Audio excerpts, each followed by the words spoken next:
She had built an empire worth $400 million, and in 7 days it could all be gone because of a car that refused to move. 5 specialists, 5 diagnoses, 1 catastrophic verdict delivered 5 different ways by 5 different men who all said the same thing: destroyed. The transmission was gone. The repair would cost more than most people earned in a decade, and her most important business partner in 20 years was flying in to watch that car perform. Vivian Sterling had one name left on a crumpled piece of paper: a mechanic nobody had heard of, a workshop with no website, no reviews, no address on Google Maps. She almost threw it away. Like this video, drop your city in the comments. I want to see how far this story travels. The morning it happened, Vivian was running 12 minutes late, which for her was the equivalent of a personal catastrophe. She had a 7:15 breakfast with the Harman Group's regional director, a stack of pending acquisition documents that needed her signature before 9, and a conference call with her Tokyo distributors scheduled for 11. The Meridian, her 1,400 horsepower, hand-built, one of 47 in existence Caruso Meridian GTS, was supposed to be the centerpiece of the Whitmore demonstration in exactly 7 days. She was going to drive it herself down the private track at Dunmore Estate, let Henrik Whitmore sit in the passenger seat and feel what the car felt like when someone who actually understood it put their foot down. That was the plan. She walked out of her Brentwood home at 6:48, heels clicking on the heated concrete of the motor court, coffee in one hand, phone pressed to her ear with the other, and Marcus, her house manager, was standing beside the Meridian with an expression she had never seen on his face before. Marcus was 61 years old. He'd worked for 3 different automotive executives over the course of his career. He was not a man who showed alarm. "Ms. Sterling," he said, and his voice had a careful, measured quality to it, the kind a person uses when they're trying very hard not to say the wrong thing. "There's a situation." She lowered the phone. "What kind of situation?" "The car won't move." She looked at the Meridian. It sat exactly where she'd left it the night before, metallic cobalt under the motor court lights, completely still, with its hazard lights blinking in a slow, stupid rhythm that she had never seen it do before. "What do you mean it won't move?" "I pulled it around this morning for the detailer," Marcus said, and the transmission warning came on. Red. Not amber. Red. I tried to put it in drive and it wouldn't engage. It wouldn't engage in reverse either. I turned it off, turned it back on, got the same warning. I called the garage. "And?" "They said bring it in. But Ms. Sterling, it can't be driven. It has to be trailered." She stood there for 3 seconds, which was about 2.5 seconds longer than she usually stood still when something went wrong. Then she handed Marcus her coffee cup, walked to the driver's side of the Meridian, opened the door, and sat down. The interior smelled the way it always smelled: leather and a faint mechanical warmth, and something else she couldn't name, but had come to think of as the smell of serious engineering. She pressed the start button. The engine came alive without hesitation, a low, stable idle, the kind of idle that suggested absolutely nothing was wrong. She pulled the gear selector into drive. The car didn't move. The transmission warning light glowed on the instrument cluster, red and unblinking, and the selector simply sat in the D position doing nothing. She put it in reverse. Nothing. She sat there for a moment in the running, perfectly healthy-sounding engine of a car that had become a very expensive piece of immovable furniture, and she thought about Henrik Whitmore, and about the 1,200 square feet of gallery space at Dunmore Estate, and about the $400 million she had spent the last 18 years building into exactly the kind of company that a partner like Whitmore would want to be attached to. Then she got out, took her coffee back from Marcus, and called her assistant. "Reschedule the breakfast," she said, "and get me the number for Caruso's service team." The first specialist arrived that same afternoon. His name was Dale Porterfield, and he ran the most respected European marque service facility in the greater Los Angeles area. He had factory certifications from 7 different manufacturers. His waiting list for new clients was typically 8 months long. He had worked on the cars of 2 sitting senators, a former Secretary of State, and more celebrities than he was legally permitted to name. He spent 40 minutes with the Meridian. He ran his diagnostics, pulled the fault codes, examined the readouts on his laptop, and then came to find Vivian in the small office her house manager had set up just off the motor court. "It's the transmission," Dale Porterfield said. He had the tone of a physician delivering a terminal diagnosis, not without sympathy, but without ambiguity either. The primary clutch pack has failed. There's evidence of debris in the fluid, which tells me we're looking at internal damage. The system locked itself into protection mode when it detected the failure. That's why the car won't move. The computer is preventing you from driving it to protect against further damage. Can it be repaired? It can be replaced, he said. A transmission rebuild on this vehicle, with genuine Caruso components, would run you somewhere between $380,000 and $420,000. The parts alone are on a 6 to 8 week delivery from Italy. I can reach out to Caruso's logistics team and see if we can expedite, but I wouldn't count on anything faster than 4 weeks. Vivian looked at him for a long moment. I need it in 7 days. He looked back at her with the expression of a man who had learned a long time ago not to argue with timelines like that. That's not possible, he said. I'm sorry. By the end of the second day, she had 2 more opinions. The second came from a transmission specialist in Calabasas named Roberto Fuentes, who had spent 22 years working exclusively on high-performance European transmissions, and was the only independent technician outside of factory service to be listed as a qualified Caruso repair facility. He ran his own diagnostics, spent longer than Porterfield had, and came back with the same conclusion. Clutch pack failure, internal debris, protection mode lockout. His quote was $405,000 and a minimum of 6 weeks. The third came from a retired Caruso factory engineer named Stefan Weiss, who now consulted independently and charged accordingly. He didn't use diagnostic equipment. He listened to the car run for 15 minutes, asked Vivian 6 specific questions about the vehicle's recent history, put his hand on the hood, and kept it there for a moment like he was reading something the machine was trying to tell him, and then straightened up. Clutch pack, he said. Classic presentation. The debris pattern in the fluid is consistent with pack failure. The protection mode activation is a direct response. He paused. I won't quote you a price because I don't do that kind of work anymore. But anyone who tells you this is fixable in under a month is lying to you. By day 4, Vivian had stopped expecting different answers. She called in 2 more specialists on the advice of her attorney, who told her that, given the amount of money involved, she needed documentation of multiple independent assessments before she could consider any legal action against Caruso regarding a potential warranty dispute. Both of them said the same thing. 5 specialists, 5 independent assessments, 5 diagnoses that were, in every essential detail, identical. The transmission was damaged, possibly catastrophically, and the car would not move again within any time frame that was relevant to her situation. She sat in the office off the motor court on the evening of the 4th day, looking at 5 separate diagnostic reports spread across the desk in front of her, and she thought about the kind of company she had spent 18 years building. Sterling Automotive Group had started as a single import dealership in Pasadena. Vivian had been 29 years old, recently divorced, recently broke, and in possession of nothing except a genuine obsession with automobiles and a reckless tolerance for risk. She had borrowed money from her mother, her former college roommate, and a business school acquaintance who'd made a quiet fortune in commercial real estate and apparently found Vivian's certainty more convincing than her business plan.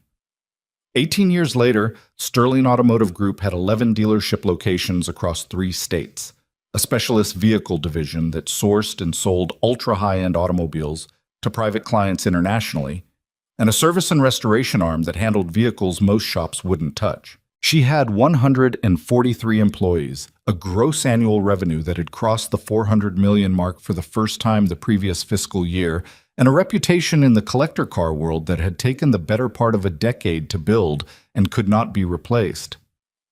Henrik Whitmore knew all of that. It was why he wanted to meet her. Whitmore was the founder and majority shareholder of the Whitmore Consortium, a European investment group with significant holdings in automotive manufacturing, motorsport, and luxury goods. He was 71 years old, notoriously private, and had rejected 6 approaches from 6 different American automotive businesses over the past 4 years.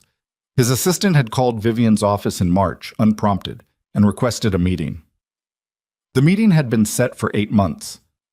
The Dunmore Estate demonstration, Vivian driving the Meridian on the private track, Whitmore in the passenger seat, had been Whitmore's specific request. It wasn't just business. It was, as her COO David Chen had put it, with the specific kind of seriousness he reserved for things that genuinely frightened him, the conversation that changes the shape of the next 20 years. And the car that was supposed to be the centerpiece of it sat 40 feet away in her motor court, lights blinking, going nowhere. Her assistant's name was Grace Okafor, and she had worked for Vivian for 6 years, which was long enough to know when not to offer opinions and when the situation had deteriorated to the point where offering an opinion was the only useful thing left to do. She came into the office at 8:15 on the evening of the 4th day with a cup of tea Vivian hadn't asked for and a look on her face that Vivian recognized as the precursor to an opinion. "Sit down," Vivian said without looking up from the reports. Grace sat. She placed the tea within reach and folded her hands in her lap. "You have something to say." "I have a name," Grace said. "A mechanic. Someone I heard about through my cousin's husband, who works at a—" "Grace." Vivian finally looked up. "5 certified specialists have told me the transmission is destroyed. The man who helped design this transmission told me the transmission is destroyed. I've had this car assessed by people who have worked on Caruso vehicles for 30 years. What exactly is a mechanic your cousin's husband mentioned going to contribute to this situation?" Grace was quiet for a moment.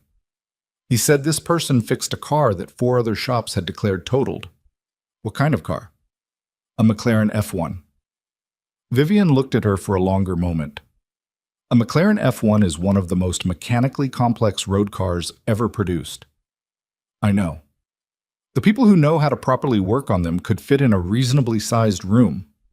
"I know. Your cousin's husband is a aerospace engineer," Grace said. "He's been building and restoring vehicles as a hobby for 15 years. He's not an enthusiast in the casual sense. He researches things. When he says something works, it's because he's investigated it." Vivian picked up her tea, realized she hadn't wanted tea, and set it back down. "What's the name?" Grace reached into the folder she was carrying and produced a piece of paper. She slid it across the desk. Vivian looked at it. "Adrian Cole. Cole Mechanical. Workshop, Industrial District, address below. No website." She checked on her phone while Grace sat there. No Google listing, no Yelp page, no trade directory listing, nothing. "This person doesn't appear to exist professionally," Vivian said. "He works by referral only. That's either the mark of someone extraordinary or someone who's hiding something.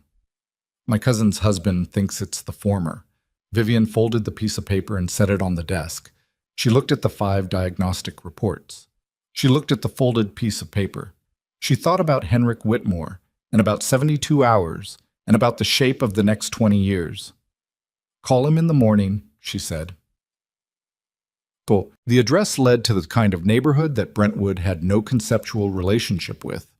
The industrial district on the eastern edge of the city was a grid of wide, featureless streets lined with low buildings of corrugated metal and concrete block. Loading docks, warehouse units, the occasional food truck parked at the edge of a lot, servicing workers she couldn't see. There was a tire retailer, a sheet metal fabrication shop, a company that appeared to specialize in commercial refrigeration units. Cole Mechanical was at the end of a short access road behind a chain-link fence that stood open. The building itself was a single-story industrial unit, maybe 4,000 square feet, with a roll-up door wide enough to accommodate a truck. The roll-up door was raised. From the street, she could see the interior: pale concrete floor, fluorescent lighting, 2 lifts, an extensive wall of organized tooling, and the back half of what appeared to be a Porsche 911 on one of the lifts with its rear bumper removed. She parked her Range Rover on the access road and sat there for a moment. The place was clean. That was the first thing she registered, and she registered it with some surprise because cleanliness in a workshop of this kind was not a given. The floor had no oil stains that she could see from where she sat. The tools on the wall were hung in a specific order. Whatever this person was, he wasn't chaotic. She got out and walked to the entrance. The man working on the Porsche had his back to her. He was under the car on a creeper, doing something to the undercarriage with a tool she couldn't identify from the doorway. He was wearing dark work pants and a gray shirt with the sleeves pushed up, and his hands, when they appeared briefly as he reached for something, were the hands of someone who used them seriously. "Mr. Cole." He slid out from under the car and stood up. He was taller than she'd expected, somewhere in his mid-40s, with dark hair going gray at the temples, and the kind of face that wasn't particularly handsome, but was very specific. The features of someone who paid attention. He had a smear of something across his left forearm and grease under two of his fingernails, and he looked at her with an expression that was not unfriendly, but was also not particularly deferential. "Ms. Sterling," he said. He didn't offer his hand because his were currently dirty, but his voice was even and without any of the slight performance that she usually got from people who were aware of who she was. "You found it all right. Your address exists in exactly one place," she said. "The piece of paper your client gave my assistant. That's correct. You don't have a website." "No." "Or business listing." "Also no." She looked at him for a moment. "You understand I'm coming to you after 5 independent assessments from the most qualified people in this city. Your assistant mentioned that, and that I need this car operable in approximately 70 hours. He wiped his hands on a rag from his back pocket, slowly and thoroughly, and looked at her with the same unbothered expression. "I'd like to look at it before I tell you what I think about any of that." He came to her that same afternoon. He arrived in a van that was as undistinguished as his workshop was unpretentious. Dark gray, unmarked, with a basic tool setup visible through the rear windows. He parked in her motor court, got out, walked once around the meridian without touching it, and then stood back and simply looked at it for an interval that she found, at first, faintly absurd. He looked at it for a full 4 minutes. She knew because she timed it on her phone, standing in the doorway of the motor court, watching him stand completely still and stare at a car that wasn't doing anything. Then he opened his van and came back with a cable and a laptop. "Can I plug in?" he said. "That's what every other specialist did first," she said. "I know, I'm not doing what they did first." He looked at her with that same level expression. "I need the raw data stream, not the fault codes. There's a difference." She let him in. He connected to the car's OBD port with his own cable, and the laptop that came out of his bag was older. Not antique, but not the kind of equipment she'd seen the other specialists arrive with. It looked like it had been modified, the chassis worn from use in a way that suggested this was a working tool rather than professional equipment. He didn't look at the fault codes first. He went somewhere else in the data, somewhere she couldn't follow from where she stood, and he began scrolling through what appeared to her to be a continuous stream of numbers. He didn't say anything for a long time. "What are you looking at?" she finally said. "Live data," he said, without looking up. "The fault codes are a summary. They tell you what the car thinks went wrong. The raw data tells you what the car was doing before it thought that." Every specialist ran diagnostics. They ran fault code analysis. That's not the same thing. He tapped the screen, magnifying something. "The codes tell you the conclusion the system reached. I want to see the logic that led to the conclusion." She leaned against the wall of the motor court with her arms crossed and watched him work. He was quiet for 20 minutes. At some point, Marcus appeared in the doorway with 2 cups of coffee. Adrian Cole took the cup without looking away from his screen and said, "Thank you," and went back to his data. Vivian took her cup and watched. He didn't have Porterfield's practiced ease with an audience the way some specialists had learned to perform their expertise for clients who were paying to watch it. He didn't look up to explain what he was finding or to reassure her. He was, simply and without theater, doing a thing. She found this, unexpectedly, more reassuring than anything Porterfield had said. After 30 minutes, he put the laptop down, went back to the van, and came back with a different tool, a pressure gauge of some kind, with fittings she didn't recognize. He spent 15 minutes in the engine bay, doing something to a component she couldn't see clearly from where she stood. Then he straightened up and came back to her. "I'm not going to tell you what I think today," he said. She looked at him. "Excuse me?" "I don't have a diagnosis." He said it without apology, which she noticed. "I have questions, and I need to spend more time with the data before I answer them. I can tell you what I've seen so far, which is that the fault code picture doesn't entirely fit the failure presentation, and I want to understand why." The other 5 specialists had no trouble with the diagnosis. "I know," he said. "I'm aware of that." "They're all saying the same thing." "They are." He picked up his laptop, folded it closed. A transmission failure on this vehicle with this presentation pattern would typically show certain corroborating data points. I'm not seeing all of them. I want to know why before I tell you what I think is wrong." She stared at him. She was a woman who had spent 18 years learning to move fast, decide quickly, act before the information was complete because the information was never going to be complete. She had built a $400 million company on the premise that hesitation was the most expensive thing a person could afford. And this man, who she had come to as a last resort through a piece of paper with no verifiable credentials attached to it, was standing in her motor court telling her he didn't know yet. "How long?" she said. "A day? Maybe 2. He met her eyes. "Maybe more. I don't know until I know. I have 70 hours. "I understand that." He didn't blink. "I'm telling you that rushing the diagnosis is how you end up with a wrong one." She thought about 5 specialists who had all diagnosed quickly and all said the same thing. "Call me when you know something," she said. He took the car. Not on a trailer.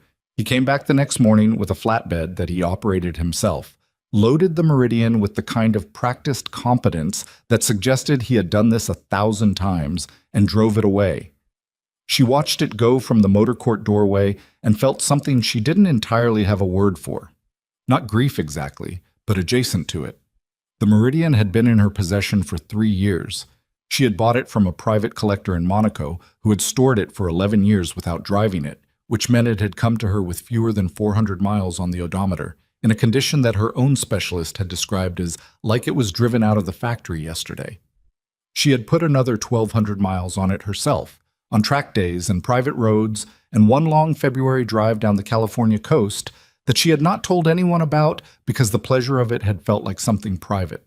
It was just a car. She knew that. It was also not just a car, and she knew that too.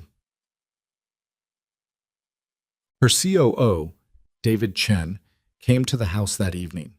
David was 52, a former investment banker who had come to Sterling Automotive Group 8 years earlier specifically because he wanted to work on something he cared about instead of something that only made money.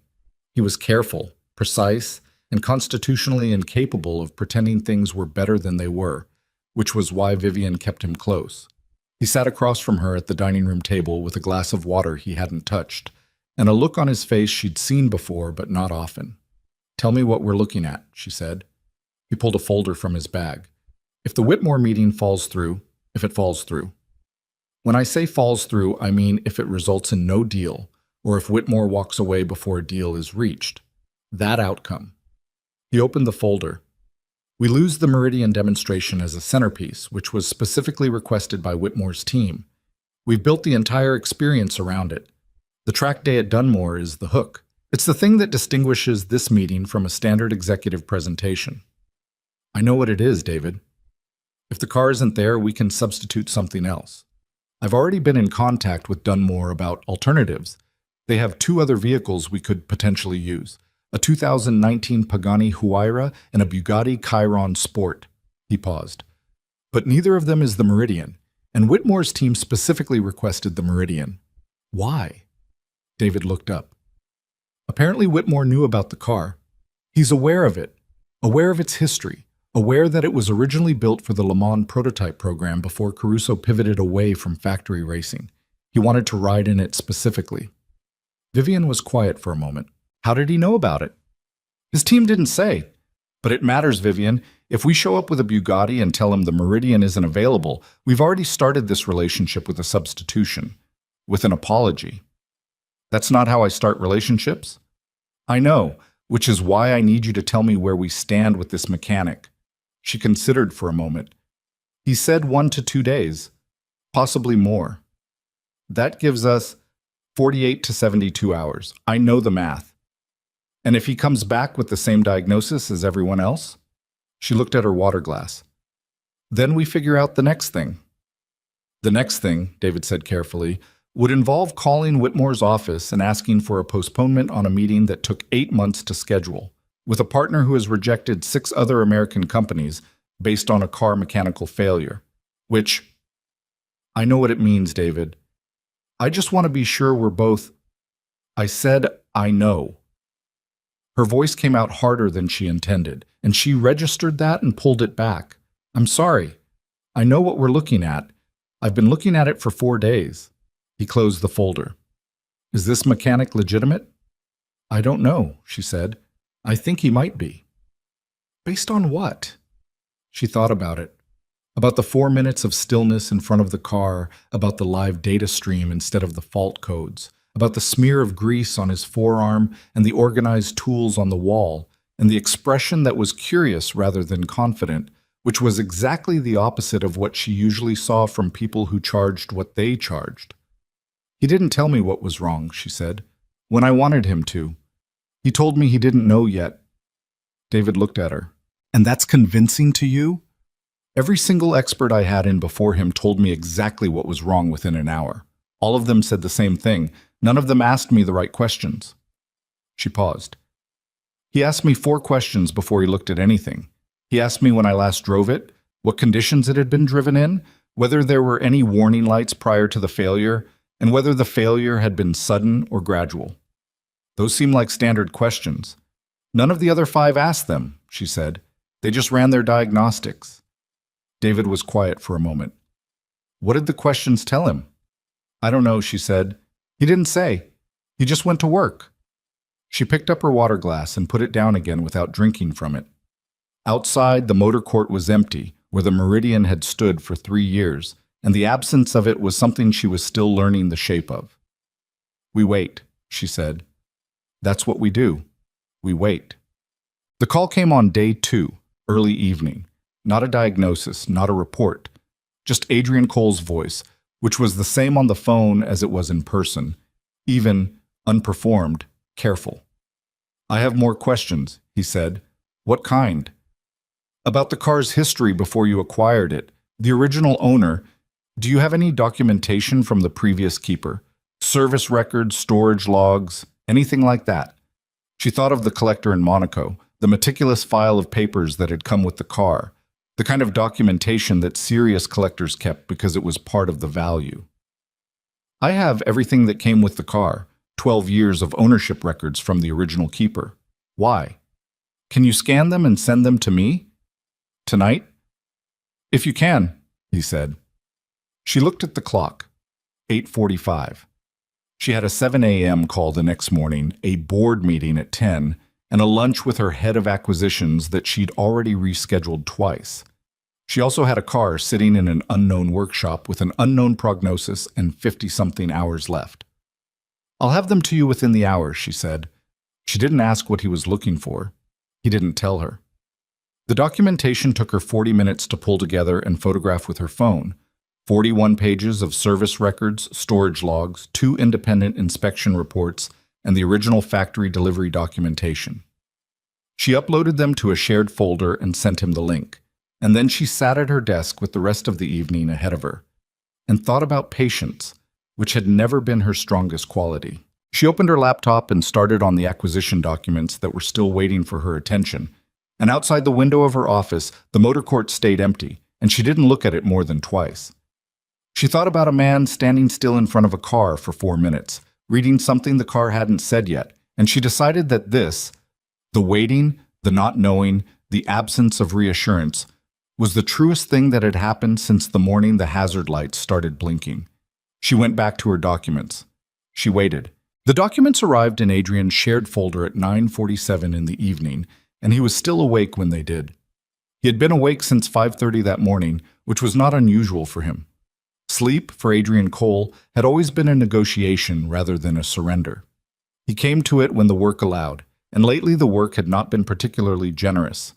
He lived 20 minutes from the workshop in a house that was smaller than Vivian Sterling's motor court, on a street where the neighbors kept modest hours and nobody asked questions about the van parked in the driveway. The house had 3 rooms that mattered to him.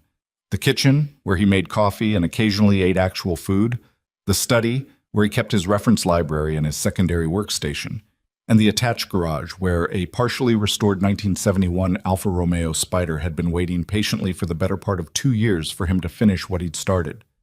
He was in the study when the notification came through. He opened the folder, began reading from the beginning, and did not stop until he had read every page. The service records from the Monaco collector were exactly what he'd hoped they would be.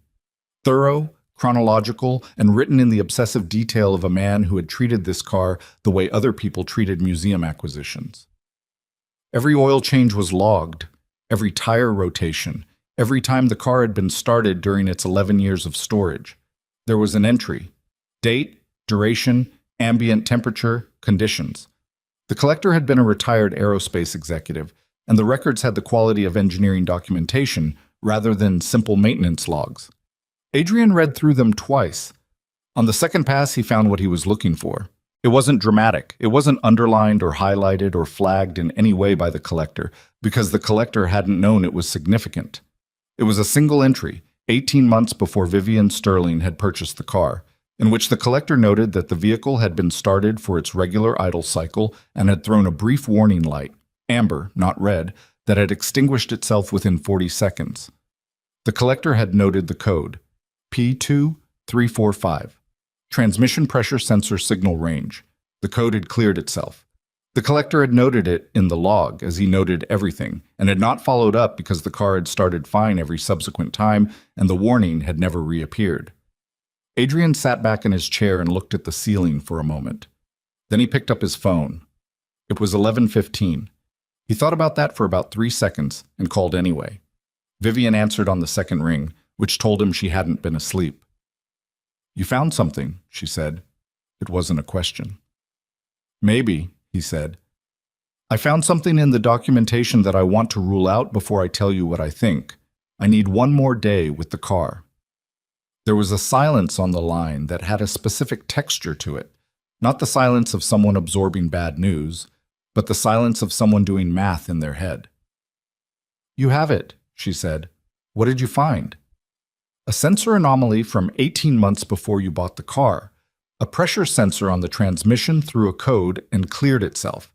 The previous owner logged it and moved on." "What does that mean?" "It might mean nothing. It might mean everything." He paused. "I want to test something before I say more. If I'm right about what I think is happening, the news is going to be very different from what you've been told." Another silence, shorter this time. "Different how?" "Better," he said. "Significantly better. But I'm not going to tell you that until I'm certain, because I know what's at stake, and I don't want to give you hope I can't back up." She was quiet for a moment, and then she said something he didn't expect. "How did you get into this? Doing what you do?" He considered the question. It was late, and she wasn't asking to fill the silence. There was genuine curiosity in it, the kind that came from someone who was accustomed to evaluating people and was still in the process of evaluating him. "I grew up watching my father fix things," he said. "He was an electrician. Nothing exotic, residential work, commercial installations, but the way he approached a problem when something wasn't working right, the patience of it, the refusal to assume, that's what I absorbed. I went to work at a dealership when I was 19, hated everything about it except the diagnostic work, eventually started doing it on my own." "That's not really an answer to how you became someone who works on Caruso meridians in an unmarked workshop in the industrial district." He almost smiled. "No," he said. "I suppose it isn't. You don't have to explain yourself to me." "I know." He looked at the service record still open on his screen. "I worked at a specialty shop in my late 20s. We had a car come in, a Ferrari 5.5 Maranello, owned by a man who'd had it declared a total loss by 2 other shops. Both shops said the engine was seized. The owner was about to accept the insurance settlement and let the car be crushed. And it wasn't seized. The oil pressure sensor had failed. The engine had gone into limp mode to protect itself. The car was in perfect mechanical condition. We ran a complete inspection, replaced the sensor, recalibrated the system, and the owner drove it out of our shop." He paused. The 2 shops that had declared it a total loss were not inexperienced. One of them had a factory Ferrari certification. They saw the warning signs, they saw the diagnostic codes, they reached the obvious conclusion. The obvious conclusion happened to be wrong. Vivian was quiet on her end of the line. He could hear her breathing, slow and deliberate, the way someone breathes when they're thinking rather than just waiting for you to stop talking. "That car," she said. "The Ferrari." Did it stick with you? It changed the way I look at everything, he said. Diagnostic systems are tools. They're useful, accurate, essential, but they measure what they measure. And if what they're measuring has given them false input, their output reflects that false input. They don't doubt themselves. They just report. He shifted in his chair. People do the same thing. A qualified specialist looks at a pattern that matches a failure mode he's seen 50 times before, and he makes the call he's always made. He's not wrong to do it. 98 times out of 100, he's right. But the 2 times out of 100 when the pattern is mimicking something else, that's where it matters. Is that what you think is happening here? Get some sleep, he said. I'll call you tomorrow, boss. He was at the workshop by 6. The Meridian sat on the lift where he'd left it the night before, and the morning light coming through the high windows of the industrial unit caught the metallic cobalt of its bodywork and made it look like something that deserved more space than he had to offer it. He'd had expensive cars in the shop before. A Pagani, 2 Koenigsegg's, a McLaren F1 that had taken him 11 days to diagnose and 3 weeks to fix, and that he still thought about sometimes the way a person thinks about a particularly interesting conversation. But there was something about the Meridian specifically that made him slow down in front of it for a moment before he got to work. It was the engineering, partly. Caruso had built the GTS around a philosophy of mechanical integration that most manufacturers talked about and almost none of them actually achieved. Every system on the car was designed to communicate with every other system in a way that was, in theory, redundant to the point of absolute reliability. In theory. In practice, redundancy created complexity, and complexity created opportunities for cascading failures that no single system could predict, because the failure wasn't within any single system. It was in the conversation between systems. He started where he'd left off the night before, with the raw data stream from the transmission control module. He had been through the fault codes twice, and both times the pattern was consistent with what the other specialists had reported. The signs of a primary clutch pack failure were there, logged precisely, time-stamped, internally consistent. The system's own account of what had happened was coherent and detailed and almost certainly wrong. The key was the word almost. He spent the first 2 hours mapping the data timeline backwards from the fault. Every event the transmission control module had logged in the 72 hours before the failure. Not just the faults, but the normal operational data, the pressure readings, the temperature curves, the clutch engagement parameters. He was looking for the moment the story started, the first data point that didn't quite fit the pattern that followed it. He found it at hour 3. It was a pressure reading. 3 days before the failure, at the point in the operational data that corresponded to what would have been a normal highway drive, consistent speed, stable temperature, no unusual load, the transmission pressure sensor had recorded a reading that was 4% below the expected range for those conditions. Not dramatically low, not flagged as a fault, just 4%. Then the reading corrected itself, also within the normal range, and the log continued. He leaned back from the screen and let out a long breath. 4%.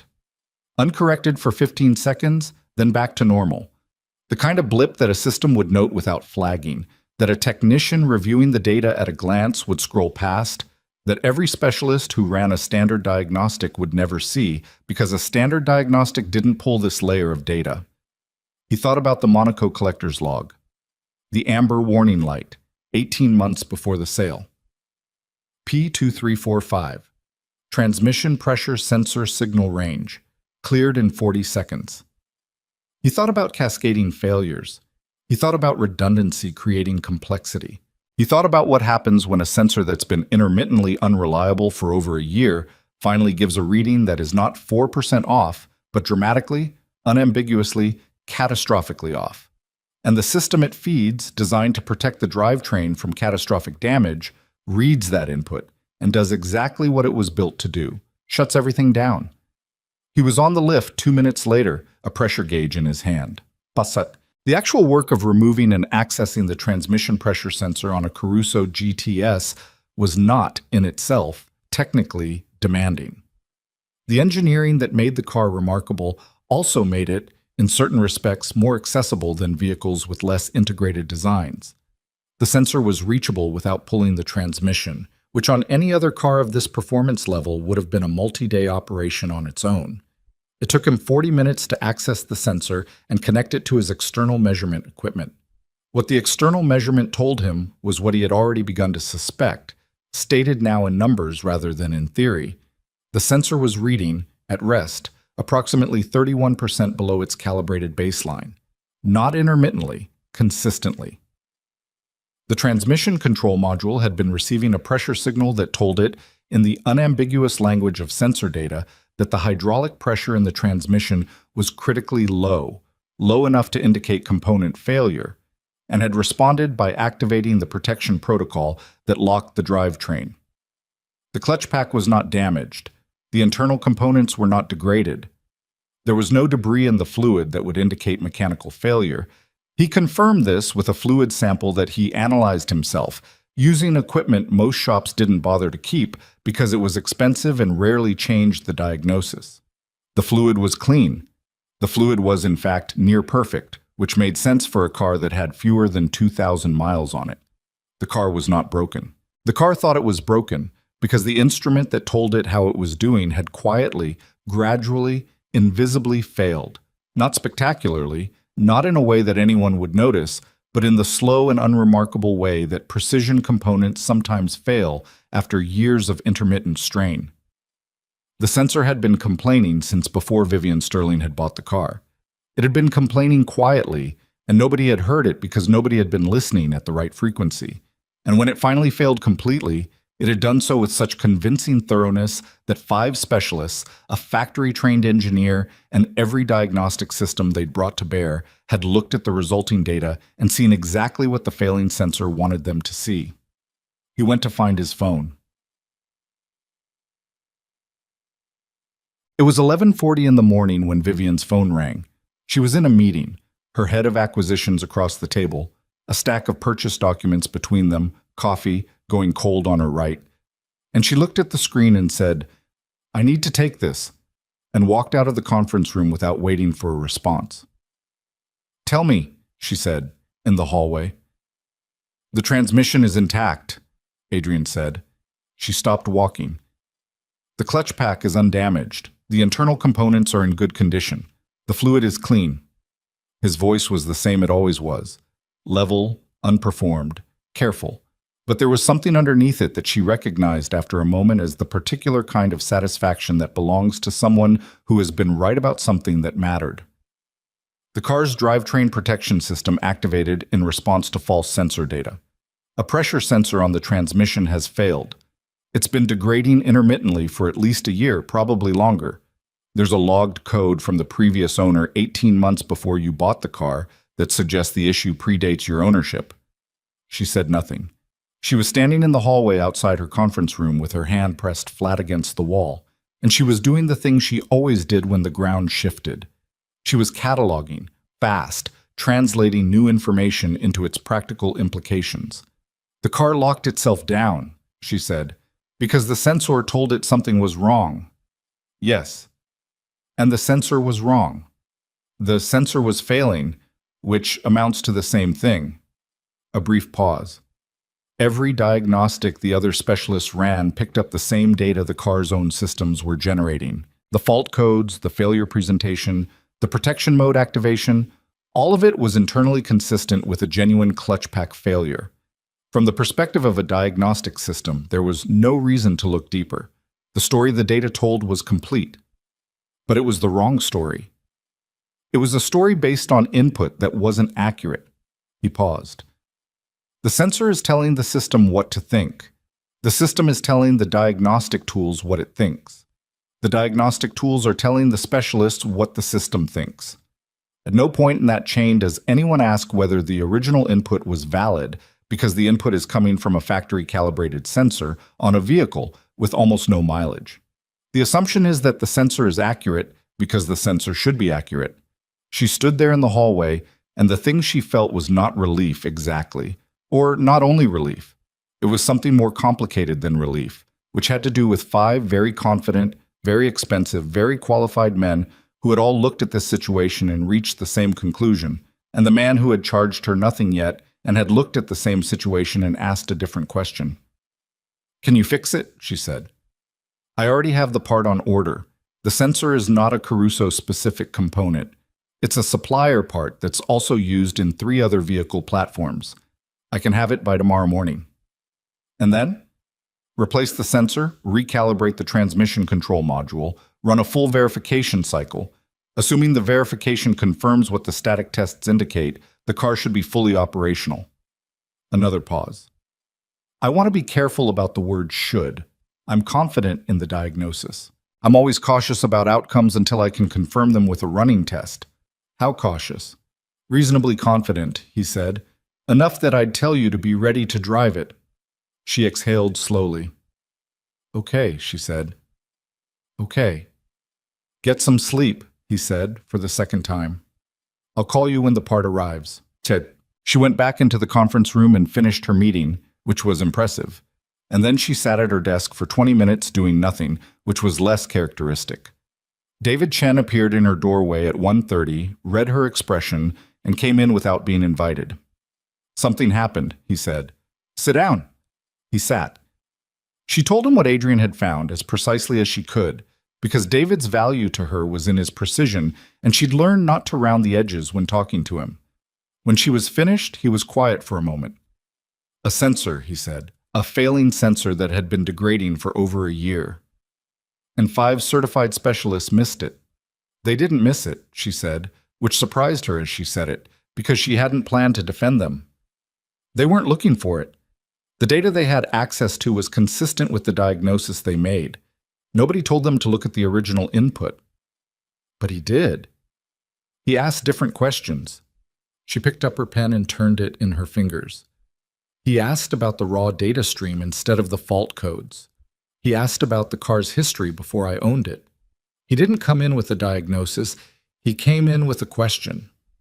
David looked at her in a way that was not quite skepticism and not quite something else. How did he know to ask those questions? "I don't entirely know." She set the pen down. "He told me about a Ferrari he worked on years ago, a similar situation, a sensor failure that presented as an engine failure. I think that experience changed how he approaches this kind of thing. He doesn't trust the summary, he wants to see the source." "Most people don't approach problems that way." "No," she said, "they don't." David was quiet again, longer this time. "This is going to make the Whitmore meeting possible." "If the repair holds, yes. It's going to make it possible," he said again, with the particular flatness of a man who was doing the math and didn't want to say what the answer was adding up to. "What are you thinking?" she said. "I'm thinking about what this implies about the way we evaluate expertise." He shifted in his chair. "We hired the 5 best credentialed specialists in the city. Every one of them gave us a confident wrong answer. They gave us the most probable answer based on the evidence available to them. And a man with no website and no business listing gave us the right one. He gave us the right answer because he asked different questions. That's what expertise actually is. It's not knowing more than everyone else. It's knowing which questions to ask that everyone else skipped." David looked at her steadily. "You sound like you've been thinking about this." "I've had a lot of empty evenings this week." He almost smiled.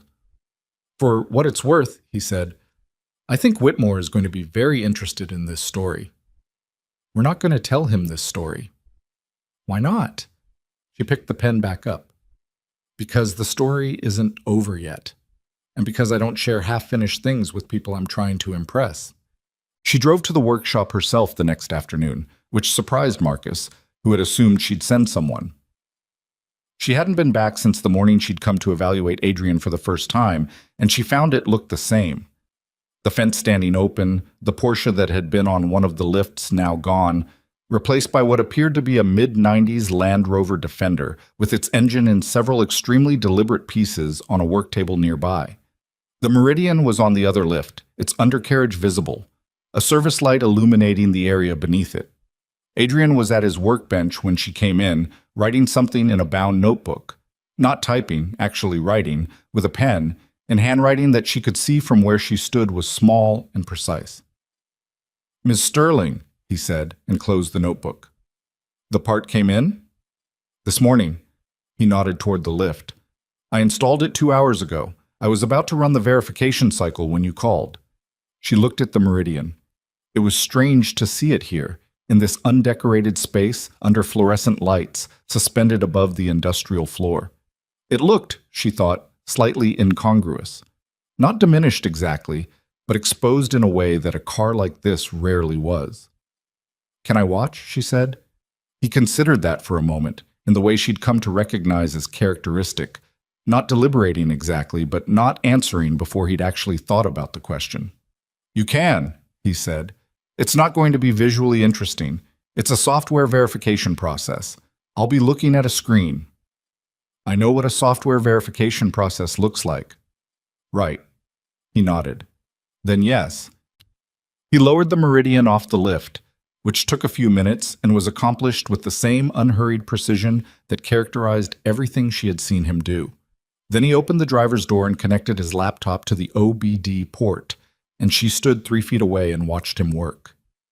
He ran the Meridian's engine through a sequence she didn't entirely follow, idling, then a series of simulated load conditions that he managed from the software, then a full transmission engagement cycle that involved the car sitting still while he ran through every gear selector position in sequence and monitored the data response. She watched the screen rather than the car, because the screen was where the story was happening, and she found herself reading the numbers with more comprehension than she'd expected, because she had spent enough time over the past week looking at similar data that some of it had become legible. The pressure sensor reading was stable, consistent, right where it should be. Adrian didn't say anything for 15 minutes. He scrolled through data, cross-referenced something in his notebook, ran another verification pass. Then he sat back and looked at the screen for a long moment with the expression she'd come to recognize as the end of a thought. "It's clean," he said. "No anomalies?" "None. The sensor is reading correctly. The transmission control module has cleared all previous fault states and is operating in normal mode. The protection lockout has been removed." He closed the laptop. "The car should move." He got out of the driver's seat and looked at her. The look had a specific quality to it. Not an invitation exactly, but a recognition. She got in. The seat met her with the particular embrace she remembered, the carbon shell, the Alcantara, the exact geometry that had always felt, in a way she couldn't entirely explain, like the car had been built for a driver rather than just built. She pressed the start button. The engine came alive, and the idle was the same idle she'd been hearing in her head for 6 days, the low, stable, purposeful sound of serious machinery at rest. She pulled the gear selector into drive. The car moved. It was such a simple thing, the thing a car does when it's working. The slight surge of torque through the drivetrain, the movement against the floor, the engagement of everything that made the Meridian what it was. She pulled forward 6 feet and stopped and sat there for a moment, and the thing she felt was not triumph, but something quieter than that. Something that had to do with having been very afraid of a very specific outcome and finding out, in the end, that the outcome was different from the one she'd been preparing for. She put it back in park and got out. Adrian was watching from the same spot he'd been standing in when she got in. He had his arms crossed loosely in front of him, and he looked like a man who had just completed something he had invested himself in, and was not particularly interested in being congratulated for it. "Drive it," she said. "Please, take it out and drive it." He looked at her. "I usually do a road test on all verified vehicles." "I know. I want to hear what you think when you get back." He drove it for 40 minutes. She sat in his workshop on a stool he'd pointed her toward near the workbench and waited, which was, she had discovered over the past week, something she was getting marginally better at. She looked at the wall of tools, the organized ranks of them, the specific logic of their arrangement, and thought about the bound notebook, and about a man who'd learned something from a Ferrari 40 years before it mattered to her, and about the way experience accumulates in people quietly, in the places that don't look like credentials. When the Meridian came back through the gate and Adrian parked it and got out, she could read something in his walk that she hadn't been looking for. He came over and said simply, "It's right." Good right or fine right? He thought about the question with the seriousness it deserved. "Good right," he said. "It's driving like the car it was built to be." She nodded. She looked at the Meridian sitting in the afternoon light, the cobalt bodywork catching it in the way it always had. And then she looked back at him. "What do I owe you?" she said. He named a figure. It was a fraction, not a small fraction, but a fraction, of the lowest quote she had received for the repair that the transmission had never actually needed. She wrote the check without negotiating, which was something she had not done in business since her first year in the industry. Then she held it out to him and he took it, looked at it briefly, and folded it into his shirt pocket without ceremony. "I'll need to bring the car back tomorrow for final verification," she said. "I want a running check before I drive it to Dunmore." "Bring it by at 8, he said. 45 minutes. She picked up her bag from the stool. She was almost to the door when she stopped and turned back. "The 5 specialists," she said. "The ones who diagnosed it wrong." He waited. "Were they incompetent?" He was quiet for a moment. The same kind of quiet she'd come to understand wasn't hesitation, but actual consideration. "No," he said. "They're not incompetent. They're good at what they do." "Then why did they get it wrong?" He tilted his head slightly. "Because they stopped at the answer the data gave them. They didn't ask where the data came from." A brief pause. That's a hard thing to remember to do when you're certain you already know the answer. Most of the time, the answer you're certain about is the right one. The certainty is earned over years of doing this work. It just occasionally becomes the thing that gets in the way. She looked at him for a moment. 8 o'clock, she said. 8 o'clock, he agreed, and went back to the Land Rover that was waiting for him in pieces on the other lift. She drove home in the Range Rover through evening traffic, the city moving slowly around her, the motor court waiting at the other end of the drive with its empty space that wouldn't be empty tomorrow. She thought about the week that had just passed, and about the shape of what she'd learned in it, and about Henrik Whitmore sitting in a passenger seat in 4 days, feeling what the car felt like when someone who understood it put their foot down. She thought about how close she had come to accepting an answer that was wrong, simply because everyone who gave it had been so certain. She thought about the 4 minutes Adrian Cole had spent standing still in front of a car, reading something no one else had been looking for. Then she thought about dinner, because she hadn't eaten properly in 3 days, and some things were more urgent than philosophy. She ate dinner that night, which was progress. Marcus had left something in the refrigerator, a container of pasta with vegetables that she heated without paying much attention to it, and ate standing at the kitchen counter, looking out at the motor court where the Meridian was back in its place, sitting in the glow of the exterior lights like it had never been anywhere else. She finished the pasta, rinsed the container, and stood there a little longer than the task required. Tomorrow was Wednesday. The Whitmore meeting was Saturday morning, which meant she had 3 days. 3 days that had felt a week ago like the entire horizon of her professional life, and now felt like something she could actually walk toward, instead of something she was being dragged toward against her will. She went to bed at 10:30 and slept 6 hours straight, which was more than she'd managed in the past week combined. She was up at 4:45 checked. The 8 o'clock verification at Cole Mechanical was the kind of appointment she'd have sent Marcus to handle under normal circumstances. She'd have called afterward for the results, noted them, moved on to the next thing on a list that never got shorter. That was how she operated. She delegated the follow-through when the essential decision was already made, because her time was the organization's most expensive resource, and she'd learned to spend it accordingly. She drove the Meridian herself, all the way through morning traffic, which was dense and indifferent and entirely unsympathetic to a vehicle of this particular significance, and she sat in the Cobalt car among the sedans and SUVs and delivery trucks and felt the transmission move through its ranges with exactly the unhurried authority that had been missing for 6 days, and thought about almost losing this. Adrian was already working when she arrived. He had the Land Rover's engine back in the vehicle, she noticed, or most of it, and was doing something to the cooling system when she pulled through the gate. He looked up, and she had the sense that he registered what he needed to register about the car before he registered her in it, which she found she didn't mind. "Pull it over the second lift," he said. She did. He lowered the lift arms, connected his laptop, and ran the same verification protocol he'd run the afternoon before. Methodical, unhurried, saying nothing that didn't need to be said. She watched the screen over his shoulder, and the data came back the same as it had the previous evening. Clean, stable, the pressure sensor reading steady within its calibrated range, the transmission control module operating in standard mode with all previous fault states cleared. 22 minutes. That was how long it took. Same as yesterday, he said. Nothing changed overnight? No, which is what I expected. Once the sensor was replaced and the module recalibrated, the system reset completely. There's no residual fault data. He closed the laptop. You can drive it to Dunmore. She let out a breath she hadn't entirely realized she was holding. I want to ask you something. He waited, with his characteristic patience that was not passivity. It was the patience of someone who had learned that some questions needed a moment of approach before they arrived. The other specialist, she said, if I called Dale Porterfield right now and described what you found, the sensor failure, the false data input, the protection mode activation mimicking a clutch pack failure, would he recognize it? Would he say that was a possibility he should have considered? Adrian was quiet for a moment.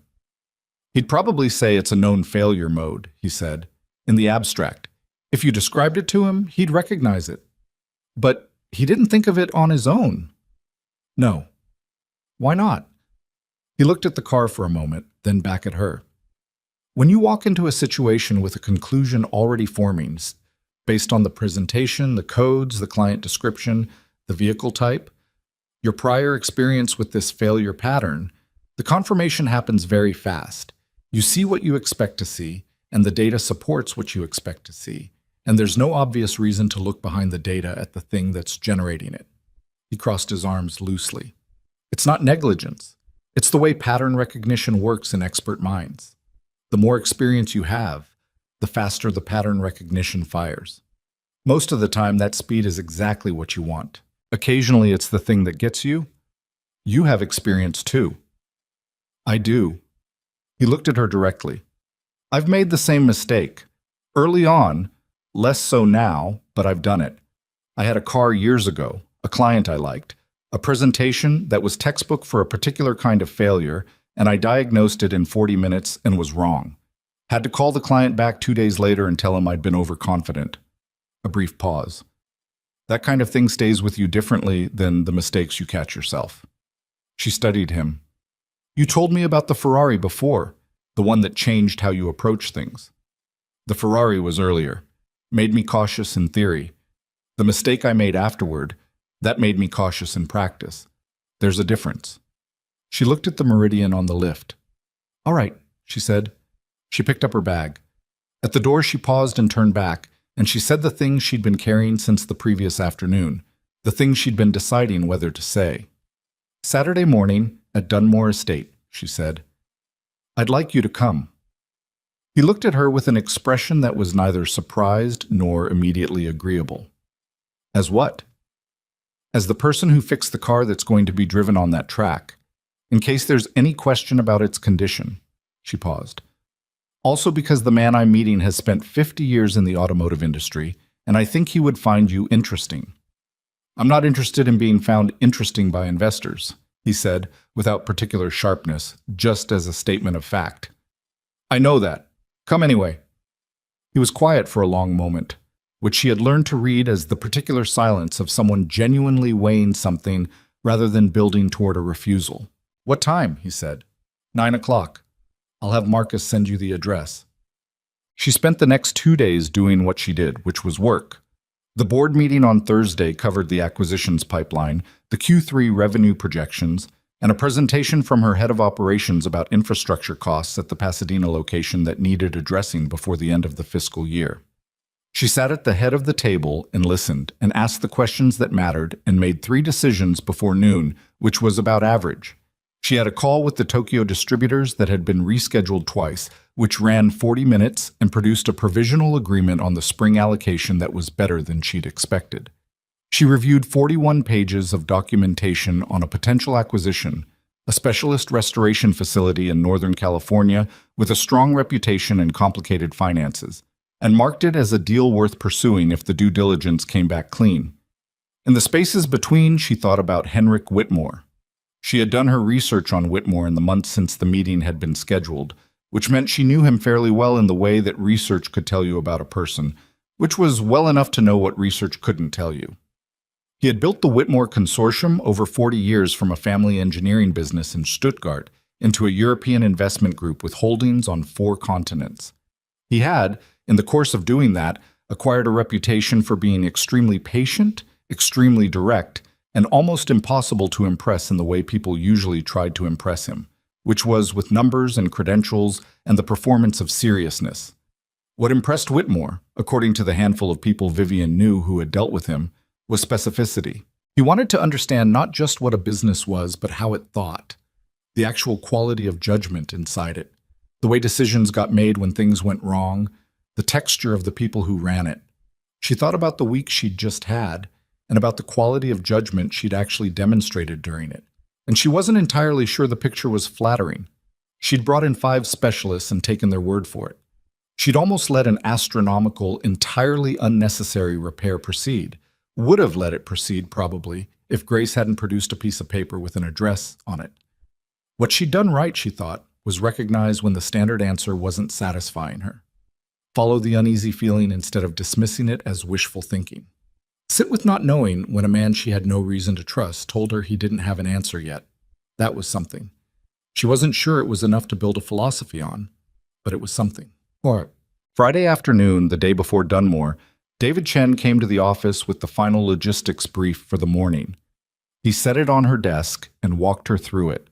The arrival time, the estate contact, the track protocol that Dunmore's team required before any vehicle went on the course, the dinner reservation afterward if the morning went well enough to warrant extending the day. "Whitmore's flying in tonight," David said. "His assistant confirmed this afternoon. He's bringing 2 people from his investment team, but they'll stay at the house during the track portion. The demonstration is just him." "How long does he want on the track?" "His assistant said as long as it takes." David paused. "I don't entirely know what that means." "It means he wants to feel what the car does under real conditions. He's not interested in a lap." She picked up the brief. "He wants to know if it's as good as he thinks it is." "You've driven the track at Dunmore before." 3 times. "Fast?" "Appropriately fast," she said, which was the kind of answer that could mean several things, and David recognized it as such and didn't follow up. "One more thing," he said, and his tone shifted slightly into the register she associated with things he'd been considering whether to say. "The 5 specialists, Porterfield, Fuentes, the others, they submitted invoices, the diagnostic fees. Pay them. They came when we called. They did the work they know how to do. They gave us their honest assessment. The assessment was wrong, but they didn't charge us for repairs that didn't happen. Pay the diagnostic fees." She set the brief down. "And send each of them a short note from me explaining what was actually wrong. Not accusatory, informational. They should know." David looked at her. "You want to tell 5 expert specialists that they misdiagnosed a car?" "I want to give them information that might prevent the same situation from recurring with someone else's car." She looked at him. "If a specialist I trusted told me that a common failure presentation had turned out to be something different, I'd want to know. Wouldn't you?" He considered that. "I suppose I would." "Draft the notes. I'll sign off on them." She picked up the brief again. "And David, frame it carefully. The goal isn't to embarrass anyone. The goal is to share what was found." He gathered his things. He was at the door when he stopped, which was becoming a pattern in her office this week, people stopping at doors. "Vivian," he said. She looked up. "Whatever happens tomorrow, with Whitmore, with the deal, all of it." He paused, apparently uncertain how to finish the sentence he'd started. "I think the week you just had says something about the company. Not the part where the car broke down. The part after that." She looked at him for a moment. "Go home, David." "I'm going," he said, and went. Saturday morning came the way important mornings usually came for Vivian, quietly, all at once, with a clarity that ordinary days didn't have. She was awake before 5, which was not unusual, and she lay in the dark for a few minutes before getting up, which was. She was dressed and in the motor court by 7. She walked around the Meridian once, the way Adrian had walked around it the first time he'd seen it in her driveway, not inspecting it specifically, just looking, just spending a moment with it before the day started. The cobalt paint held the early light in the same way it always had. The car sat the way it always sat, low and purposeful and entirely indifferent to the significance of the morning. She drove it herself to Dunmore. The estate was 40 minutes outside the city, north and east, on a property that had been in the Dunmore family since the 1940s and had been, over the decades, various things: a working farm, a private entertainment venue, a conservation site, before the current generation had turned the back acreage into a private track facility. It was not a commercial circuit. It wasn't open to the public, and it didn't advertise itself. It existed because the family that owned it had always owned fast cars and had eventually decided that the most practical solution to that situation was to build somewhere to drive them. The track was 1.8 miles, laid out through a section of the property that mixed open straight sections with a technical middle sector that had enough elevation change to make it interesting. She'd driven it 3 times before, twice in her own cars and once in a client's vehicle that she'd been evaluating for acquisition. She knew where the car would be tested and where it would shine, and she had been thinking, since Adrian had declared the Meridian right, about what it was going to feel like to drive it here this morning, with Henrik Whitmore beside her. She arrived at 8:15. The estate manager met her at the gate and walked her through the morning's logistics: where Whitmore's team was staying in the main house, where the car would be held before the demonstration, the track protocol requirements that were the same every time. She nodded through it and asked 3 specific questions about the surface conditions and the technical sector, which the estate manager answered with the specificity of someone who knew his track, and she added the answers to the mental map she'd been building since she pulled through the gate. Adrian arrived at 8:55, which she appreciated. He came in the same gray van, parked it where the estate manager pointed, and walked toward her across the gravel forecourt of the track facility building with the same unhurried quality he had in his workshop. He was wearing dark trousers and a plain jacket over a collared shirt, which was not what she'd have advised and was also, she thought, exactly right. He looked like himself, which was the only presentation that would serve him with a man like Whitmore. "How's the car?" he said. "Drove perfectly on the way here." "Good." He looked out at the track visible through the glass of the facility building's main window. "Nice place." "It is." She paused. "Thank you for coming." He nodded once, which was the totality of his response to that, and she moved on. Henrik Whitmore came down from the main house at 9:10. He was not what she'd been expecting, which was itself something she should have anticipated, because a man with Whitmore's reputation for defying expectations would naturally also defy the expectation of what someone with his reputation looked like. He was shorter than she'd imagined, and more simply dressed: dark trousers, a gray sweater, no visible indication of the 40-year accumulation of wealth and influence that had made him one of the most consequential figures in European automotive business.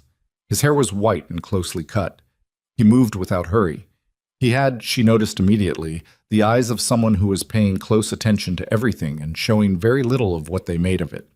He was accompanied by a younger man she took to be his assistant, early 30s, efficient-looking, carrying a leather folio, who stayed a step behind and said nothing.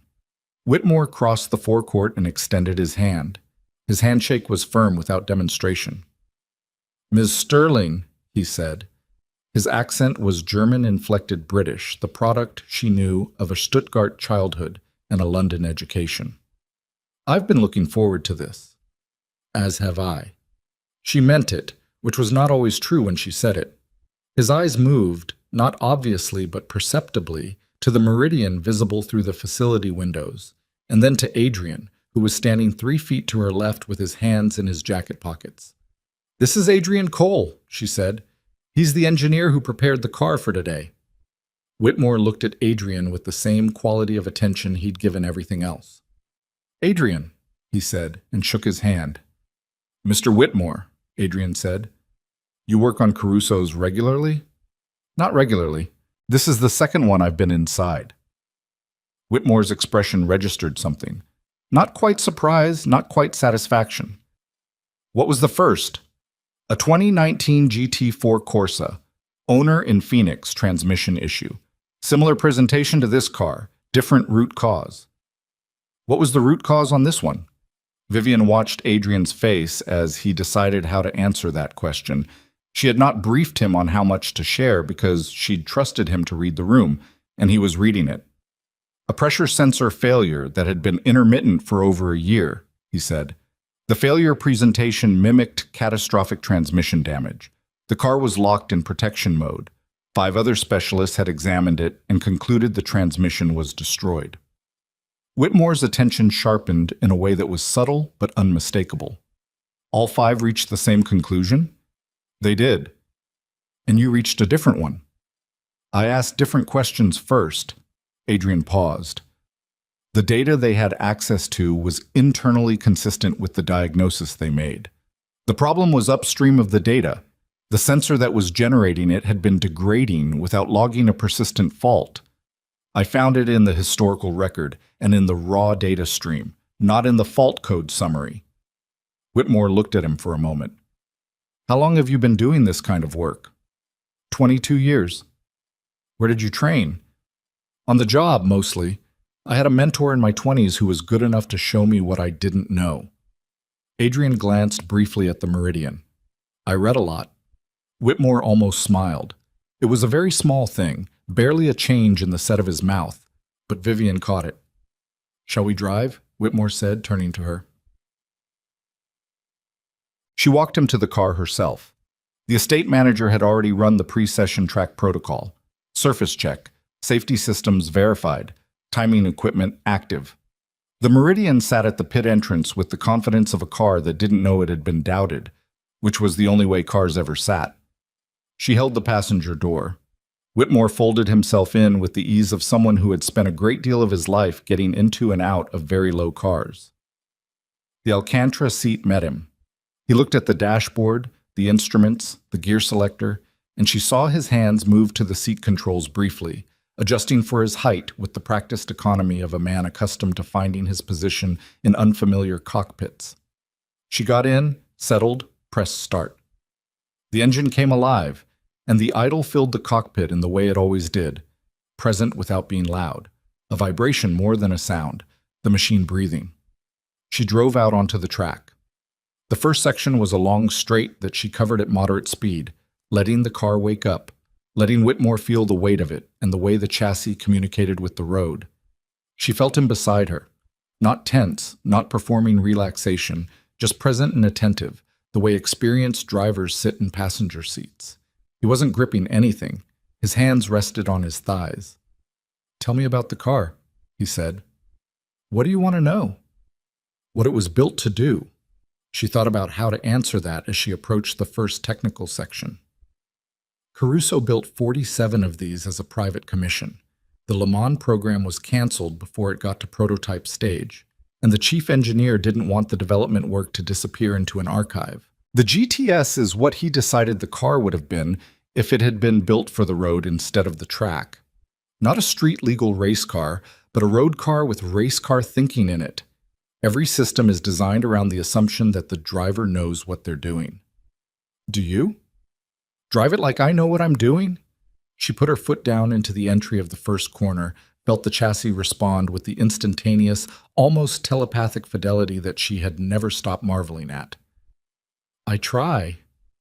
She drove the first lap at 7/10.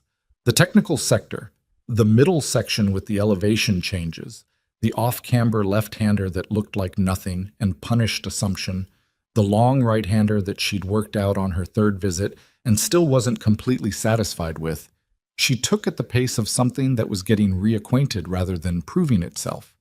She wanted the tires in the right temperature window. She wanted to feel what the car was doing today, in these conditions, with this load. Whitmore said nothing for the first lap. He watched the track ahead and the instrument cluster in equal measure, and she had the impression of someone reading in two languages simultaneously. At the end of the first lap, she slowed through the pit entry and said, "Ready?" "Yes," he said. She drove the next 3 laps at a pace that was not the limit of the car and not the limit of the track, but was the intersection of her knowledge of both with what she'd learned about the car's particular character, where it wanted to be pushed and where it would push back, the way it handled weight transfer under hard braking in the technical sector, the way the engine's torque came in on corner exit with a solidity that no electronic system could have synthesized. The track surface was slightly damp in the shade of the tree line on the back section, and she adjusted for it twice in ways she wasn't conscious of making decisions about, which was the thing about driving at this level. The decisions weren't always decisions. Sometimes they were just the accumulated result of having done something enough times that the body knew before the mind did. Whitmore did not say anything during those 3 laps. Coming into the pit after the 5th lap, she eased off and let the car settle, and she was aware of her own pulse for the first time since she'd started the engine. She pulled to a stop at the pit entrance and sat for a moment, and the silence after the engine dropped was the kind of silence that follows something that was worth the effort of getting to it. Whitmore leaned back in the Alcantara seat and said nothing for a long moment. "How many miles on it?" he said finally. 1,942. Since new? Since new. He nodded slowly. I read about this car years ago. One of the Caruso engineers wrote a technical paper about the chassis development.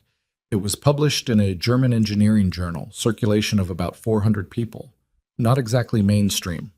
He looked at the instruments. He described the goal as building a car that told the truth.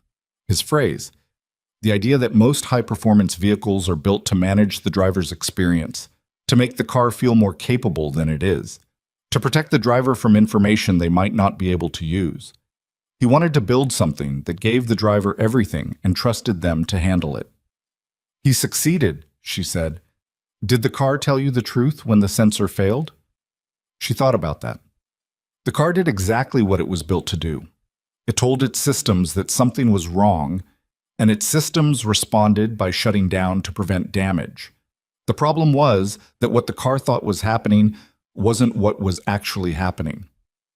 The car was acting on false information, Whitmore said. Yes. And the specialists were acting on the false information the car gave them. Yes. He was quiet again. Outside the windshield, the track lay empty in the morning light, and the tree line on the far side was still and very green. Your engineer, Whitmore said. Cole. How did you find him? A referral, she said. 2 degrees removed. Someone my assistant knew through family.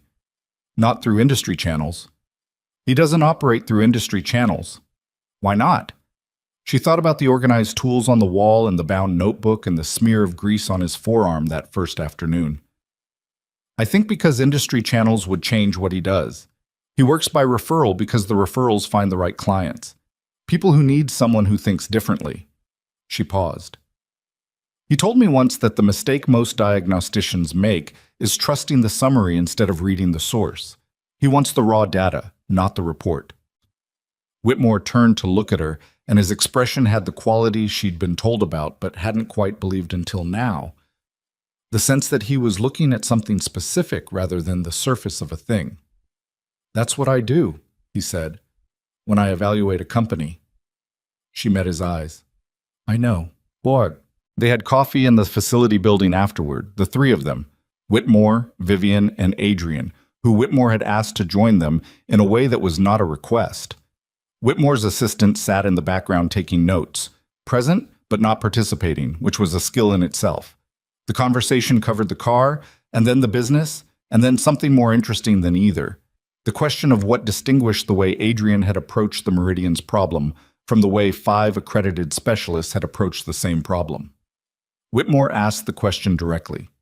He asked it of Adrian, looking at him across the table with the attention he'd given everything else this morning. They came with answers already forming, Adrian said. He had his coffee cup in both hands, which she'd noticed was how he held things when he was thinking.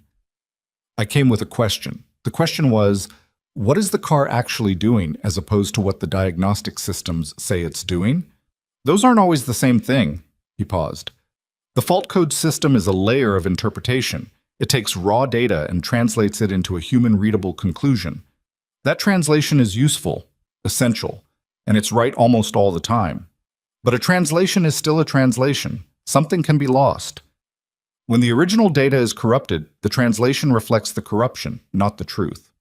Whitmore nodded slowly. And the specialists didn't question the translation. They had no reason to. The translation was internally consistent. Adrian set down his coffee. I've been wrong the same way before. The difference is that I've had enough experiences where the translation was wrong, specific, memorable experiences, that it's become a habit to check the source before I commit to the conclusion. What kind of experiences? A Ferrari in my late 20s, an Aston Martin about 12 years ago. Both times I was overconfident. Both times the obvious answer turned out to be a misreading of corrupted data. He looked at Whitmore directly. The Aston Martin one cost me a client. He went elsewhere. I didn't blame him. Whitmore looked at him for a moment. You just told me about your two biggest professional failures. You asked what kind of experiences changed how I work, Adrian said. Failures are the kind that change things. Successes just confirm what you already thought. Whitmore leaned back and was quiet for a moment, looking at the middle distance with the expression of someone cataloging something rather than processing it. My father told me something when I was about 30, Whitmore said. I'd made a significant acquisition decision that turned out badly. The business I'd acquired had been everything the data suggested it should be. Good management, solid market position, strong margins. It failed inside 3 years. He looked at Adrian, then at Vivian.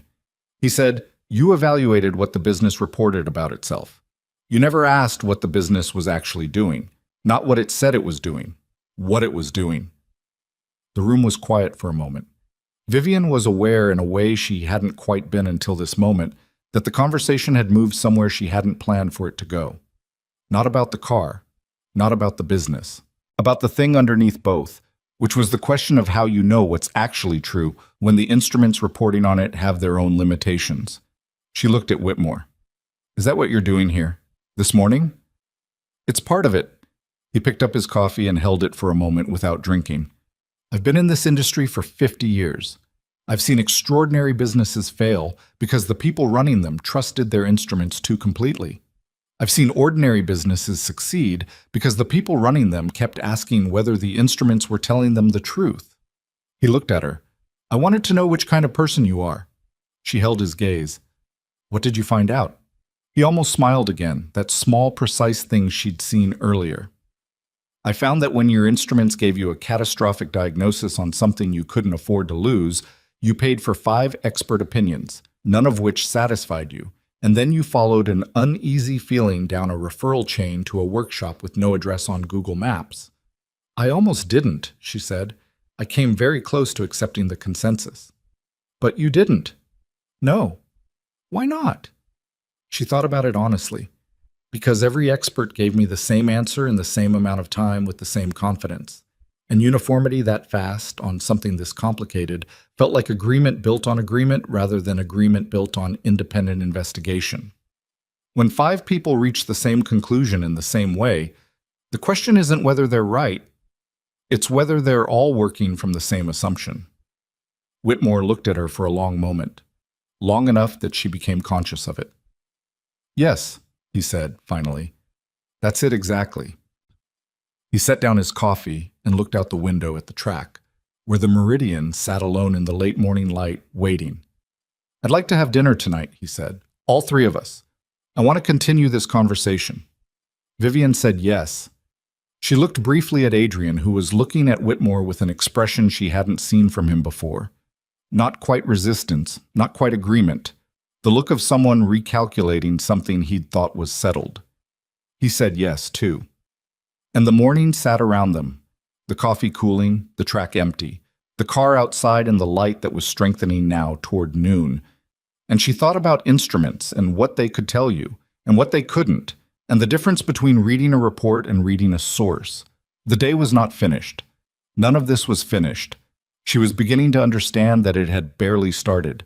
The restaurant Whitmore's assistant chose was 40 minutes from Dunmore Estate, in a town small enough that the main street still had a hardware store and a diner that had been there since before the restaurant existed. The restaurant itself was the kind of place that didn't announce itself. A converted farmhouse set back from the road, no sign visible from the street, known apparently by the people who knew it and nobody else. Whitmore's assistant had made the reservation that morning, which suggested Whitmore had decided on dinner before the track session, which was a detail Vivian filed without comment. They arrived in 2 vehicles. Vivian had followed Whitmore's car from the estate, and Adrian had followed her in the gray van, which looked, parked between Whitmore's rented Mercedes and the Meridian, like a different category of object entirely. She watched Adrian get out of it without any visible self-consciousness about the disparity in thought, not for the first time, that this was possibly his most useful quality. The interior of the restaurant was warm and not complicated. Wooden tables, actual candles, a wine list that was serious without being theatrical about it, a fire in a stone hearth at the far end of the room that was doing genuine work rather than decorative work, because the evening had turned cold in the way autumn evenings in this part of the state sometimes did without warning. Whitmore's assistant sat at the bar with his folio, which Vivian interpreted as a deliberate choice on Whitmore's part to make the dinner feel less like a business meeting. She appreciated the gesture while also being clear-eyed about what the dinner was. They ordered. Whitmore chose without consulting the menu extensively, the way people choose when food is fuel they've learned to appreciate rather than a performance they're still rehearsing. Adrian looked at the menu for about 30 seconds and ordered something simple. Vivian ordered what she always ordered in restaurants she didn't know. The thing that told her the most about the kitchen in the fewest number of ingredients. The wine came. Whitmore lifted his glass briefly and set it down, which was the entirety of his acknowledgement of the ritual. "Tell me about your company," he said to Vivian. "Not the numbers. David Chen already sent me the numbers. Tell me about the thing the numbers don't show." She looked at him across the table. In the firelight, with the wine in his hand and the assistant safely distant, he looked less like a figure she'd researched and more like a person she was having dinner with, which was probably the intended effect and was also, genuinely, the actual effect. "The thing the numbers don't show," she said, "is that we've turned down more business than we've taken." "What kind of business?" "Acquisitions that were profitable on paper, but would have required us to become a different kind of company. Partnerships that would have accelerated growth but changed the character of the decisions we make." She turned her wine glass slowly on the table. 7 years ago, a private equity group approached us about a majority stake. The valuation was significant. The terms would have given us capital to expand into 4 additional markets within 18 months. "You declined." "I declined." "Why?" "Because the terms included approval rights on acquisitions above a certain threshold, and an advisory board composition that would have shifted the center of gravity in our decision-making toward return metrics rather than quality metrics." She paused. "We make money because we know cars better than almost anyone in the independent sector. If we become an organization that makes decisions based on what a quarterly return target requires, we stop making decisions based on what we actually know. The two are not always compatible." Whitmore nodded slowly. "And so you remained smaller than you could have been." "We remained exactly as large as we can be without becoming something we're not." She looked at him. $400 million in annual revenue is not a small outcome." "No," he said, "it's not." He looked at his wine. "What would you do with a partner whose capital didn't come with approval rights?" The table was quiet for a moment, in the specific way of a table where something has just been said that changes the nature of what the conversation is. "Expand the specialist vehicle division," she said. "We have international client relationships that are currently limited by our sourcing capacity. I can find the vehicles.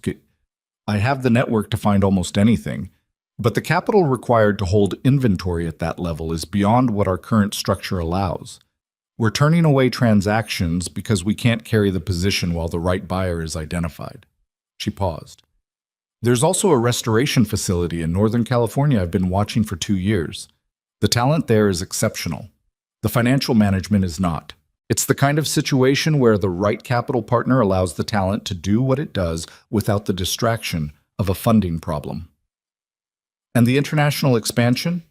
"Europe primarily. London and Munich first. Not dealerships. Acquisition and specialist services focused on the same segment we serve here. The client relationships already exist. The infrastructure doesn't." Whitmore looked at her steadily. "You've thought about this for a while." "I've thought about this for 5 years," she said. "I've been waiting for the right conversation to think about it with." He almost smiled again. He did it the same way he'd done it at the track. Small, precisely located, gone almost immediately. "What does the right conversation look like?" he said. "It looks like tonight so far," she said. Fun. Adrian had been quiet through most of this exchange, eating with the focused attention he gave everything, refilling his water glass twice without asking anyone. He had the quality, she'd noticed, of someone who was very much present in a room without requiring the room to be organized around him, which was a rarer thing than it sounded. Whitmore turned to him when the food plates had been cleared and the table had the cleared, settled feeling of a meal in its second half. "You said you've been doing this for 22 years, he said. "That's right. Built the business from nothing." "No business to speak of," Adrian said. "I do the work, I get paid for it, I put the money back into tools and equipment. It's not a growth model." "Intentionally?" "Intentionally." Adrian leaned back slightly. "I had a conversation about 10 years ago with a man who ran a specialty shop in San Francisco. Very successful. 12 technicians, a waiting list, the kind of reputation that takes decades to build. He told me he spent 40% of his time managing the business and 60% managing the people, and maybe, if it was a good week, a few hours actually doing the work himself." He paused. He didn't say it as a complaint. It was just the math of what he'd built. "But I realized that the work is why I do this. Not the business of the work itself. The problem in front of me." He looked at Whitmore directly. "If I scaled up, the problem in front of me would be payroll and client acquisition and facility leases. That's not a bad problem to have. It's just not the problem I want." Whitmore considered that. "Don't you find that limiting?" "Limiting how?" "In terms of what you can accomplish, the problems you can take on, the resources available to you." Adrian thought about it with the seriousness he gave things. "I worked on a McLaren F1 last year. The owner had been quoted $400,000 in repairs by 3 different facilities. The actual problem was a software fault in the engine management system that had propagated across 3 control modules and created a phantom failure cascade. I fixed it in 9 days. The parts cost was under $600. He picked up his water glass. I could not have done that work faster or better with 12 technicians. I could have done it slower and worse, because I would have needed to manage the 12 technicians instead of doing the thing I actually know how to do." Whitmore was quiet for a moment. "You're describing a specific kind of intelligence," he said. "Deep, narrow, extraordinarily capable within its domain. The limiting factor isn't the intelligence itself, it's the infrastructure surrounding it." "I suppose that's one way to say it." "It's also a description of something that's very difficult to scale without destroying the thing that makes it valuable." Adrian nodded. "Yes." "So you've made a choice," Whitmore said. "Consciously, to remain at a scale where the intelligence can function the way it needs to." "I've made a choice to remain at a scale where I can still be wrong in the right ways," Adrian said. Both Vivian and Whitmore looked at him. "The right ways?" Whitmore said. "When I make a mistake, I make it directly," Adrian said. "I look at the data wrong, I miss something in the history, I trust a pattern I shouldn't. I learn from it because I was the one who made it." He looked at his water glass. "When you scale, the mistakes get distributed. The person who made the mistake is 3 layers removed from the consequence. The learning doesn't happen the same way." He paused. "I've seen very large operations run by very intelligent people make the same diagnostic errors year after year because the person who made the error never found out it was wrong, and the person who found out it was wrong never understood why it happened. The knowledge doesn't travel." The table was quiet again. The fire at the far end of the room had settled into its steady stage, the loud part done, the heat now simply there and reliable. Whitmore turned to Vivian. "Do you have this problem?" She was honest about it. "In parts of the business, yes. We've grown faster in some areas than the learning has kept up. The service division has 3 people doing diagnostic work, and the quality is inconsistent because the inconsistency is invisible. By the time an error surfaces, the causal chain is too long to follow." She paused. "It's something I think about." "What's the solution?" "I don't think there's a solution that doesn't require either slowing the growth or changing how the knowledge moves through the organization." She looked at Adrian briefly. "Which brings me back to something you said, Mr. Whitmore, about the kind of intelligence that's hard to scale without destroying." Whitmore followed her look to Adrian. "I'm not for sale," Adrian said, without particular emphasis, just as a statement of the landscape. Vivian almost smiled. "I know, that's not what I'm suggesting." The conversation turned, as conversations at late-stage dinners sometimes do, from the specific to the general and back again.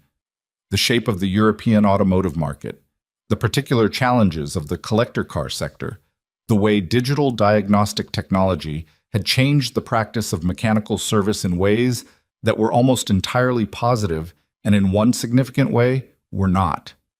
That last thread was Whitmore's. He raised it with the precision of someone who had been thinking about it for a while and was waiting for the right table to surface it on. The diagnostic systems are better than they've ever been, he said. More accurate, more comprehensive, faster. The coverage of potential failure modes is remarkable compared to 20 years ago. He looked at his wine. And yet the systematic failure I'm describing, the case where every instrument reports the wrong conclusion because the input to the instruments is wrong, that failure mode has not been reduced by better diagnostic systems. Because better diagnostic systems are still downstream of the input. Garbage in, garbage out, Adrian said. Exactly. The sophistication of the analysis doesn't correct for corrupted source data. It just analyzes the corrupted data more elaborately. Whitmore set his glass down. I've been thinking about this in a different context. Not cars. Businesses. He looked at Vivian. Tell me, she said. The investment industry has developed extraordinary analytical tools over the past 30 years. Data coverage, modeling sophistication, speed of analysis. It's genuinely remarkable what's available now compared to when I started. And yet the rate of significant investment failures has not decreased correspondingly. He paused. Because the analytical tools are downstream of the data they receive. If the data a company reports about itself is not necessarily false, but structured in a way that emphasizes certain things and obscures others, the analysis will reflect that structure. You'll get a very thorough, very accurate analysis of an incomplete picture. So what do? Vivian said. I go and look, Whitmore said. I've spent 50 years making significant investments, and the single most reliable method I have for understanding whether an opportunity is what it appears to be is to spend time in proximity to it, not analyzing reports about it, actually being near it. He looked at the meridian, visible through the restaurant window in the parking area, the cobalt picking up the light from the lot. That's why I asked for the track session, not because I needed to see the car perform. I've seen cars perform. I wanted to see what happened when I was next to you in it. Vivian looked at him steadily. And what did you see? Someone who knows the car, he said. Not as an asset or an instrument of demonstration. Someone who understands what she's in. He picked up his glass. That's what I came here to find out. She was quiet for a moment. Is it what you expected? It's better than I expected, he said, and the flatness with which he said it, without embellishment, without the slight performance of admiration, made it more convincing than any warmer version would have been. Across the table, Adrian was looking at neither of them, his attention apparently on the fire at the far end of the room, his expression unreadable. She noticed, though, that he'd stopped eating some time before and hadn't reached for anything since, which for him was the equivalent of sitting forward. That's that. They left the restaurant at 9:40, which was later than she'd expected. Outside, the night was cold and clear and very quiet, the kind of rural quiet that felt, after a day of the track and the facility and the formal business of things, suddenly enormous. She could see stars that she could not see from Brentwood. The van and the Mercedes and the Meridian sat in the lot, and Whitmore's assistant appeared from somewhere, the bar probably, and stood at a respectful distance. Whitmore shook Adrian's hand first. I want to send you something, he said. Not a proposal. An article. A German engineer who worked with me in the early 90s wrote a paper about diagnostic methodology in mechanical systems. I've been trying to put into words for 30 years what you described at dinner, and he came closer than I have. He looked at Adrian with the specific attention he'd been giving everything all day. I think you'd find it interesting. I'd like to read it, Adrian said, which was as close to warmth as she'd heard from him. Whitmore turned to her. I'll have my team contact David Chen on Monday, he said. There are structures we should discuss. I'm not in a position to describe them tonight because the specifics require legal input that I won't have until I'm back in London. But I can tell you that the conversation I want to have is not a minority investment conversation. She looked at him. That's a significant statement. I'm aware. Can I ask what changed between March, when your office made the initial contact, and tonight? He considered the question. Nothing changed in March, he said. I've known what I wanted since March. I wanted to know if the judgment that built the company was still active at the center of it, or whether it had been absorbed into the management layer while the center moved toward other things. He looked at her steadily. Some founders build something and then become administrators of what they built. The building is over. They're managing a thing rather than making it. He paused. You're still making it.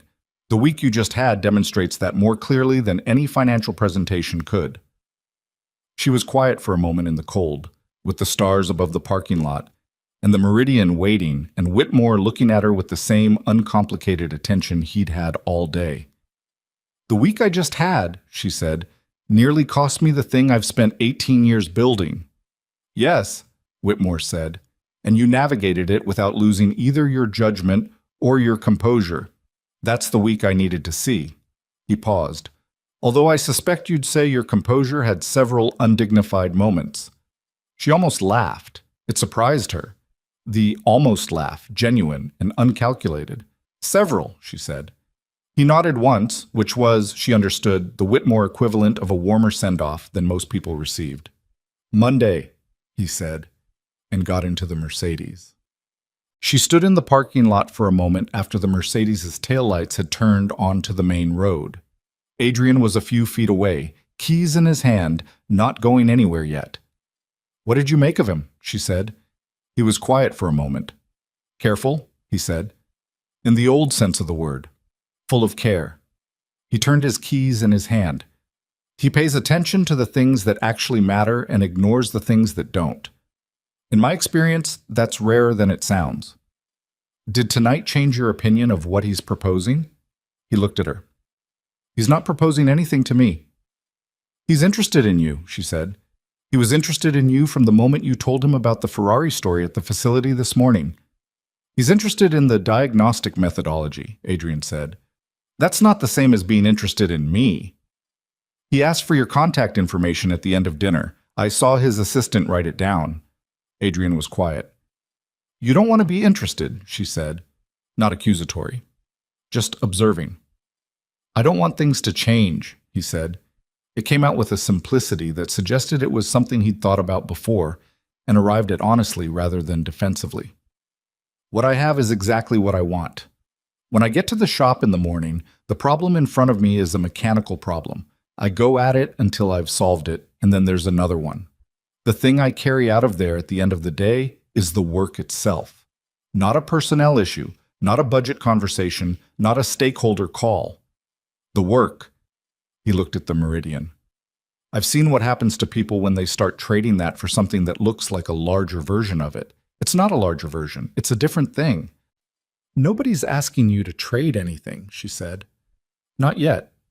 She looked at him for a moment. In the parking lot light, he looked exactly as he always looked. Specific, unhurried, self-possessed, in the way of someone who had made his choices and was not in the habit of relitigating them for the comfort of other people. Can I ask you something personal? She said. You can ask.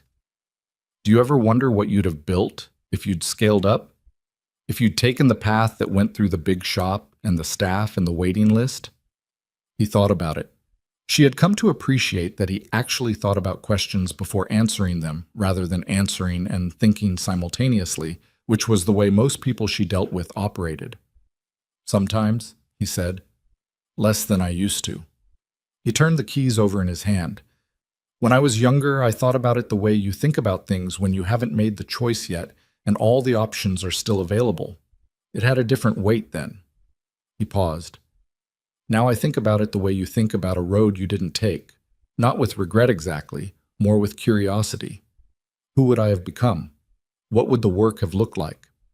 He looked at her. But I know, in the practical sense, that the things I'm best at doing are not the things that scale well, and I'd rather be very good at a small thing than adequate at a large one. She was quiet for a moment, in the cold and the dark, and she thought about that.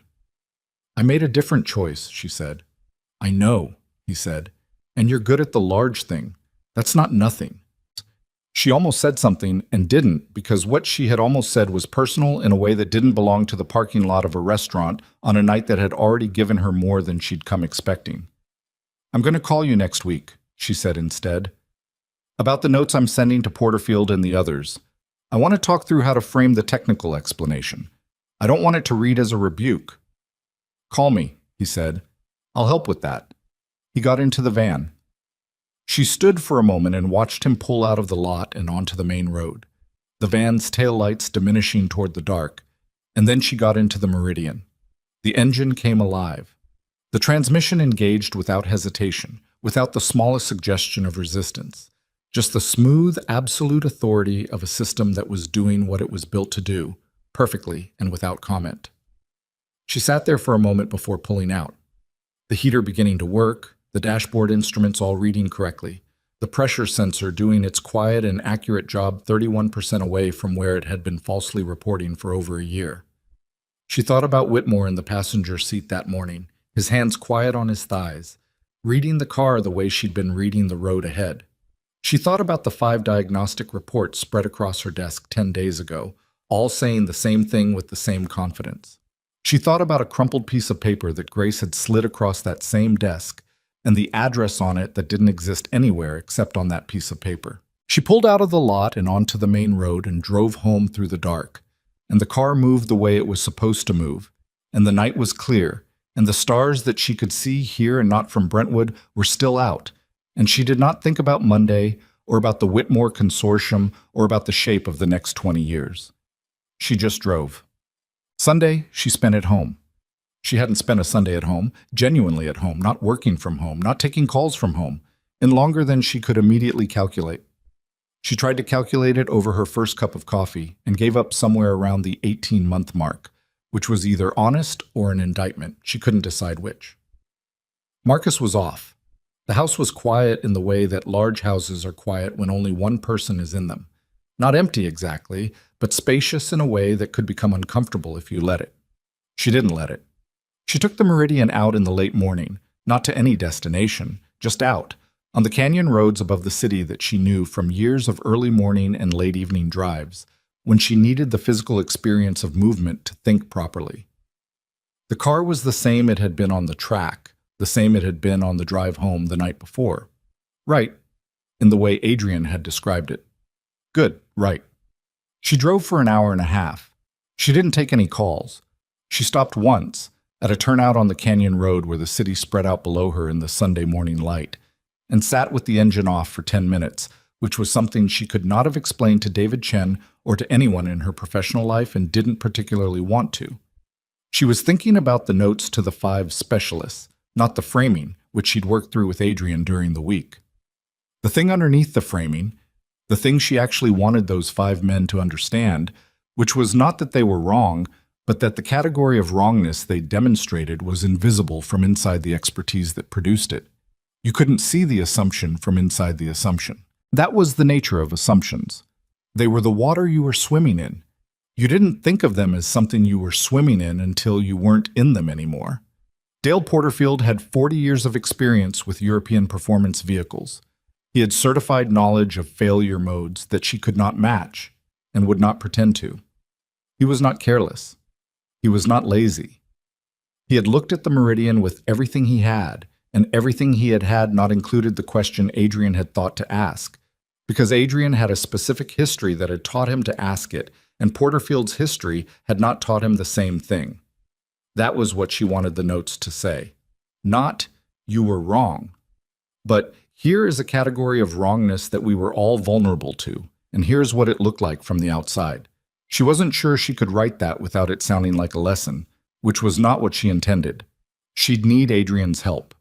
She sat at the turnout for another few minutes and watched the city in the light, and then she started the car and drove home. David Chen called at 4 in the afternoon. I heard from Whitmore's assistant, he said, without preamble. They want to set up a preliminary call for Thursday. She was in the kitchen making tea she'd decided on without thinking about. That's fast. I know. The assistant was clear that it's preliminary. They want to understand the structure we'd be open to before they present their initial thinking. He paused. Vivian, in 30 years of doing this kind of work, I have never had a follow-up contact within 24 hours of a first meeting. It was a long meeting, she said. It was also a good one, I take it. It was a very good one. She put the kettle on. What time Thursday? They proposed 11. London time, 3 in the morning, your time.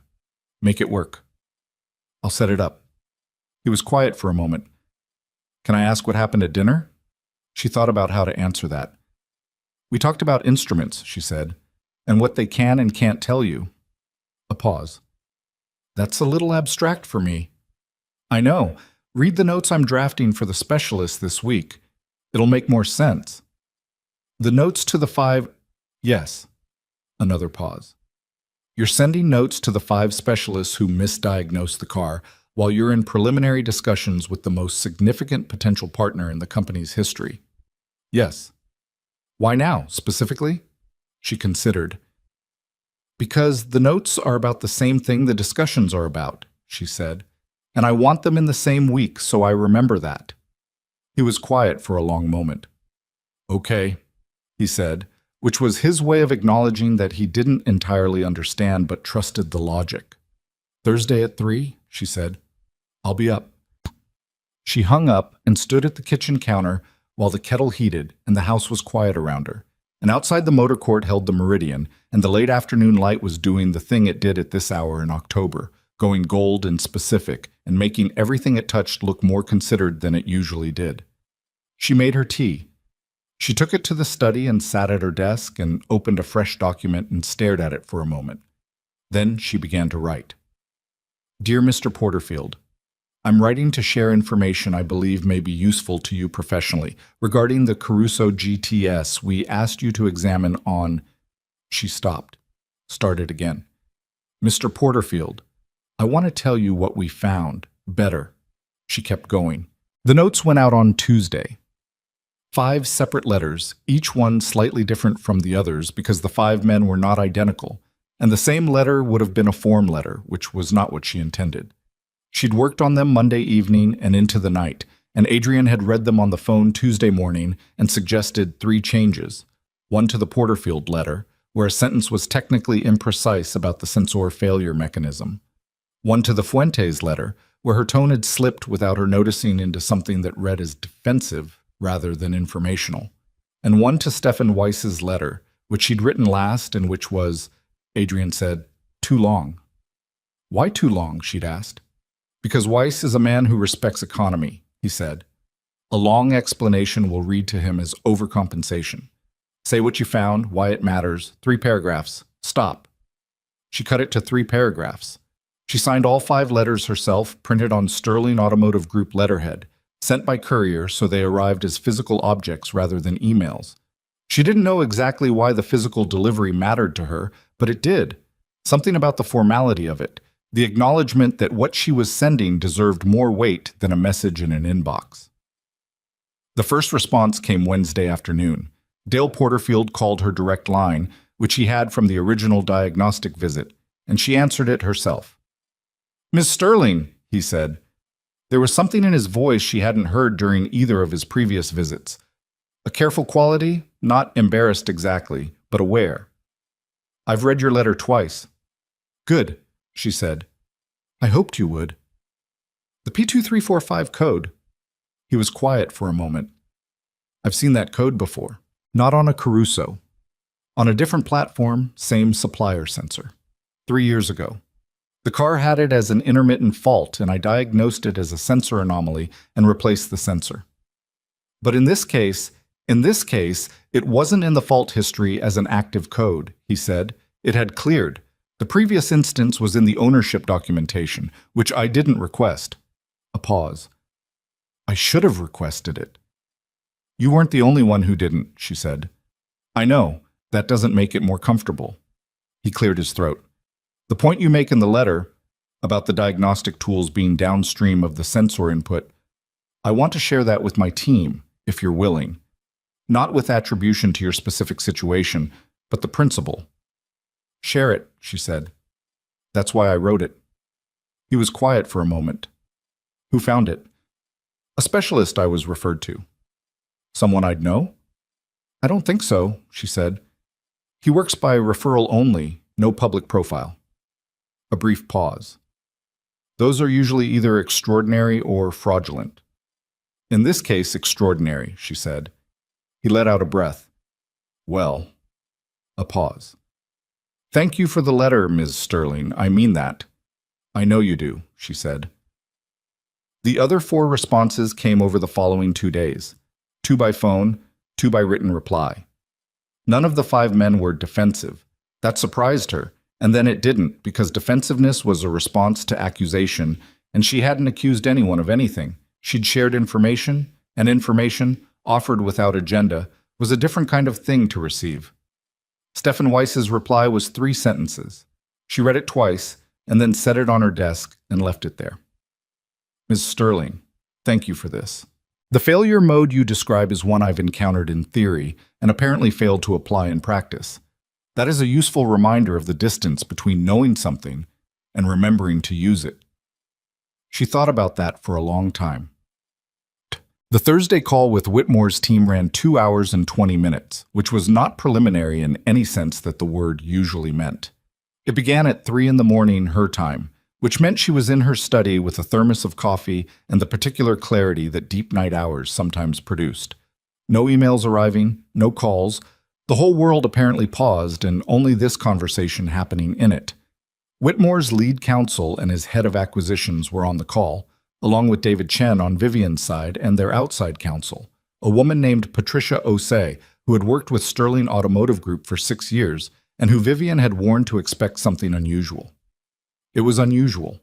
The Whitmore Consortium was proposing a strategic partnership structure that was unlike anything Vivian had been offered before. Not a majority stake acquisition, not a minority passive investment, but a co-development agreement with a capital commitment that would fund the London and Munich expansion, the Northern California restoration acquisition, and a research initiative that Whitmore's team described as a diagnostic methodology program, which was a phrase that made David Chen look at his screen with an expression she could read even on a video call. The diagnostic methodology program was, at its core, an investment in figuring out how Adrian Cole's approach to finding problems could be documented, taught, and applied at organizational scale, not just in automotive service, but in the broader context of industrial assessment and quality evaluation that the Whitmore Consortium operated in across its portfolio. He won't participate in that, Vivian said when the structure was outlined. Adrian Cole won't be part of a program to scale or systematize his methodology. I want to be clear about that before we go further.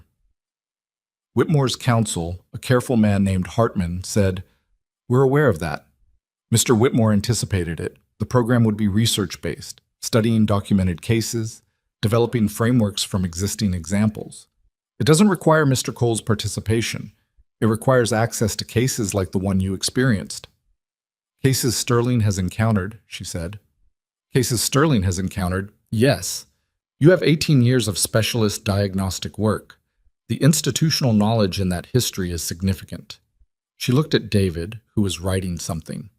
He looked up and nodded once, which was his way of saying, "This is real, take it seriously." "We'll need to understand the IP structure," she said. "Any frameworks developed from Sterling's case history remain our intellectual property." "That's the proposed structure," Hartman said. The call continued. The numbers were discussed, the terms were outlined in enough specificity that Patricia Osei filled 6 pages of notes and asked 12 clarifying questions. The timeline was discussed. A letter of intent within 30 days, formal agreement within 90. At the end of it, when the call had been concluded and the screens had gone dark and the house was quiet again at 5:30 in the morning, with the first light beginning at the edges of the windows, Vivian sat in her study and looked at her notes. She thought about a crumpled piece of paper on her desk with an address that didn't exist on Google Maps. She thought about where she was sitting right now, in the particular quiet of very early morning, and where she would not be sitting if Grace hadn't slid that paper across the desk, if she'd accepted the consensus, if she'd let the 5 confident, unanimous assessments be the last word. She picked up her phone. It was too early to call anyone. She set it down. She made more coffee and watched the morning come through the study window, and she thought about the shape of the next 20 years, which had just changed again. She went to the workshop the following week. Not for a reason, strictly speaking. There was no car to bring, no diagnostic question to answer. She'd called ahead and Adrian had said, with the same uninfluenced quality he brought to everything, "I'll be here," which was both an invitation and simply a statement of fact. She arrived at 10 in the morning. The Alfa Romeo Spider she'd seen evidence of before was out of the attached garage and sitting in the workshop, its chassis stripped down to a stage she recognized as the point in a restoration where things look most irreparably broken before they start to look better. Adrian was at the workbench doing something to a component she couldn't identify from the door. She told him about the Thursday call. She told him about the diagnostic methodology program and the structure and the IP terms and the timeline. He listened without interrupting, which was one of his more useful qualities. When she finished, he was quiet for a moment. They want to study the approach, he said. They want to develop frameworks based on documented cases. You wouldn't be involved. I know, you said that. He looked at the component in his hands. Do you think it can be taught? I think aspects of it can be documented and passed on, she said. Whether that's the same as teaching it, I don't know. The part that matters most is the part that's hardest to teach, he said. The habit of doubt. The reflex to question the source before you trust the output. He set the component down and looked at her. You can teach people the methodology steps. Check the raw data. Trace the input chain. Look for historical anomalies. That's learnable. But the reason to do those things, the reason that makes you actually do them instead of just know you should, that comes from a specific kind of experience. It comes from being wrong in a way that costs you something. He paused. You can't manufacture that experience in a training program. No, she said. But you can create conditions where people are more likely to ask the question that leads to the experience. He looked at her for a moment. Maybe, he said. It's worth trying, she said. That's all I'm saying. He nodded slowly, which was not agreement exactly, but was more than dismissal. What does the partnership mean for the company? He said. It means we do what I've wanted to do for 5 years. London first, then Munich. The Northern California acquisition, the specialist division gets the capital to carry inventory at a level that changes what we can offer internationally. She looked at the stripped Alpha on the chassis stand. It means the company I built becomes the company I always thought it could be. Is that what you want? She looked at him. It was, she thought, a genuinely curious question. Not challenging, not rhetorical, just curious in the way he was curious about things. I want it, she said. I also know that wanting it and knowing what to do with it aren't the same thing. She paused. The week with the Meridian taught me something I'm still figuring out how to apply, about the difference between moving fast and moving well. What's the difference in your view? Moving fast is doing what the consensus says as quickly as possible. Moving well is asking whether the consensus is built on solid ground before you commit to it. She picked up a small tool from the edge of his workbench and turned it in her hand. A precision driver of some kind, worn at the handle from use. I've been fast for 18 years. I've built something real by being fast, but I almost destroyed a significant piece of it by trusting a fast consensus on a situation that deserved a slower question. He watched her turn the driver in her hand. You're going to be a different kind of executive because of one broken car. I'm going to try to be, she said. I don't know if I'll manage it. Old habits are old habits. She set the driver back on the workbench. But I know what I'm trying to change, which is more than I knew 3 weeks ago. He picked up the driver and put it back in its specific place on the tool wall, which she had not been consciously aware of displacing. Sorry, she said. It's fine. He looked at the wall for a moment, then back at her. There's something I want to say, and I want to say it before you leave. She waited. You came to me because you had nowhere else to go, he said. I know that. I don't say it as a criticism. It's just true. If 4 of those specialists had declined and you'd had one name left and it happened to be mine, you'd have come then too. The desperation of the situation is what got you here. That's true, she said. What I want to say is that the way you handled the situation, not the finding of me, but what you did after, the waiting, the willingness to hear that I didn't have an answer yet, the decision not to push me toward a faster conclusion that might have been a wrong one. He paused. That's not nothing. Most people in your position wouldn't have done that. She looked at him. Most people in my position didn't come to you in the first place. Also true. He crossed his arms loosely.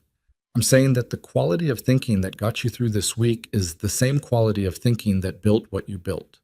You're not a different person because of one experience. You're the same person, and the experience reminded you of something you already knew. She was quiet for a moment. That's a generous reading, she said. It's an accurate one, he said. I don't do generous readings. They're not useful. She believed him. That was the thing. She believed it not because she needed to hear it, but because he was not the kind of person who said things for the comfort of saying them, and she had spent enough time around him now to know the difference between what he said and what he said to be kind. She made the offer on a Wednesday, 3 weeks after Dunmore. She had drafted it twice and discarded both drafts because they both read like corporate documents, which was not what she wanted. On the third attempt, she wrote it by hand on a plain card, which was not how she normally did business and was exactly right for this. She dropped it off herself at the workshop. Adrian wasn't there. The roll-up door was closed, which was unusual in the middle of the day, and she slipped the card through the gap at the bottom because the gap was there, and she didn't want to leave it in the van. The card said, "I'd like to offer you a position. Director of Engineering Assessment, Sterling Automotive Group. You would define the role. No mandatory office hours, no administrative responsibilities unless you choose them, access to every vehicle and case in our portfolio. The work would be exactly what you already do, at larger scale, with resources behind it. I would very much like you to say yes. VS." He called her that evening. No, he said. She had expected it. She had expected it so thoroughly that she had, on some level, written the card knowing the answer and written it anyway because there was a version of not asking that she wasn't willing to be. "Can I ask why?" she said. "You know why." "I want to hear you say it." He was quiet for a moment. "Because the work I do depends on the conditions in which I do it. The independence, the ability to say, I don't know yet, and have that be the end of it, not the beginning of a management conversation about timelines. The relationship with a problem that is just mine, and the problem without an organizational context around it." He paused. "If I take a position at Sterling, I become a resource that the organization has a relationship with. Right now, I'm just a person who looks at problems. Those are different things." "They don't have to be," she said. "They always are," he said. "Eventually, not through anyone's fault, just through the nature of how organizations work. The resource gets managed. The management changes what the resource is." She sat with that for a moment. "I think you're right," she said, "and I think it's a loss." "Not everything valuable can be scaled," he said. "We talked about this." "We did." She looked out the window of her study, the same window she'd watched the morning come through after the Thursday call, the same view she'd had since she bought this house 11 years ago. "I still think it's a loss." "I know," he said. "That's appropriate." A brief pause. "The offer says something good about you, Vivian, that you made it at all." It was the first time he'd used her name. She registered it without remarking on it. "Will you keep taking my calls?" she said. "When something comes in that I can't figure out?" "Yes," he said, without deliberation. "And the diagnostic methodology program. When Whitmore's team wants to document cases, the kind of historical analysis that doesn't require your direct involvement, send me what they produce," he said. "I'll tell you where it's right and where it's missing the point." "That's more than I expected," she said. "Don't push it," he said, and she could hear the almost smile in it, which was close enough to an actual smile that she counted it. Oh, the Whitmore partnership closed on a Thursday in November, 53 days after the Saturday at Dunmore Estate. The signing happened in a conference room at Sterling Automotive Group's Pasadena headquarters, which was the same conference room where Vivian held board meetings and client presentations and the occasional difficult conversation that needed a table between the participants. It was not a glamorous room. It had good light and functional furniture and a view of the parking lot that nobody had ever found inspiring. Whitmore flew in for the signing, which his counsel had told David Chen was unusual. He typically signed at a distance, through representatives. He sat across the table from Vivian, with the legal documents between them and 3 lawyers on each side. And when the last signature had been placed, and the document had been collected, and the lawyers were packing their materials, he looked at her across the table with the same attention he'd had at the track and at the restaurant and on the phone when they'd spoken in the weeks between. "What's the first thing?" he said. "The Northern California acquisition," she said. "The restoration facility. I want to move on it before the end of the year. The owner is motivated, and the talent there is the thing I don't want to lose to another buyer. What's the talent? 3 technicians who came out of the factory racing world. One of them is 26 years old and can read a chassis the way most people read a room. She paused. And a shop manager who has been keeping the business alive on his own for 4 years through the owner's inability to manage money. He deserves a situation where his work is reflected in the outcomes. Whitmore nodded. Move on it. I will. She looked at him. The London office, I want to open a conversation with Marcus Holt's team there. He runs the European Specialist Acquisition Network, and I've had an informal relationship with him for 3 years. I want to formalize it. I know Marcus Holt, Whitmore said. He's good. He's very good. She gathered her own documents. And the diagnostic program. Your team wants to start in January? If your people are ready. My people will be ready. She paused. I want the first case study to be the Meridian. He looked at her. Our Meridian situation. Yes. Full documentation. The diagnostic history, the raw data comparison, the failure mode analysis, what was found and how. I want it to be the foundational case because it's the clearest illustration of the principle. She looked at him directly. And because it's the one I understand from the inside. From both sides of it, Whitmore said. Yes. He was quiet for a moment. Outside the conference room window, the parking lot held the usual collection of vehicles. A mix of client cars in for service, staff vehicles, a beautiful 1966 Jaguar E-Type coupe that belonged to one of her senior technicians, and occupied its parking space with the nonchalant elegance of something that knew exactly what it was. I want to say something, Whitmore said, and his tone shifted slightly into the register she'd heard once before, at the restaurant, when he talked about his father and the failed acquisition. She waited. 50 years in this industry, he said. I've seen partnerships formed on worse foundations than this one and succeed, and better foundations than this one and fail. I don't put excessive faith in promising beginnings. He paused. But I'll tell you what I think about this particular beginning. I think it was built on a week that went badly, and the quality of judgment that navigated that week is the reason we're sitting here. And I think the most honest version of this partnership acknowledges that, not as a charming origin story, but as a statement about what kind of company we're actually partnering with. She held his gaze. The week that went badly. The week the instruments lied, he said. And someone asked whether the instruments were right. The room was quiet for a moment, the lawyer's papers rustling somewhere behind her. I almost didn't ask, she said. I know, he said. You told me. That's the human part of it. The almost. The fact that you were close to not asking and asked anyway. He picked up his pen from the table and looked at it briefly, a small, unconscious gesture. Everyone is close to not asking most of the time. The interesting people are the ones who ask anyway. She drove home that evening in the Meridian. She drove it often now, more than she had before the breakdown, which she recognized as a specific kind of response to having almost lost it. The thing you almost lose becomes more real to you than it was before you almost lost it, which was one of those human truths that was obvious and still managed to surprise you when it applied to your own life. The city was in its evening mode around her, rush hour tapering toward dinner hour, the light going amber on the western faces of the buildings, the particular quality of a Thursday evening in November when the week was nearly done and the weekend was still a full day away.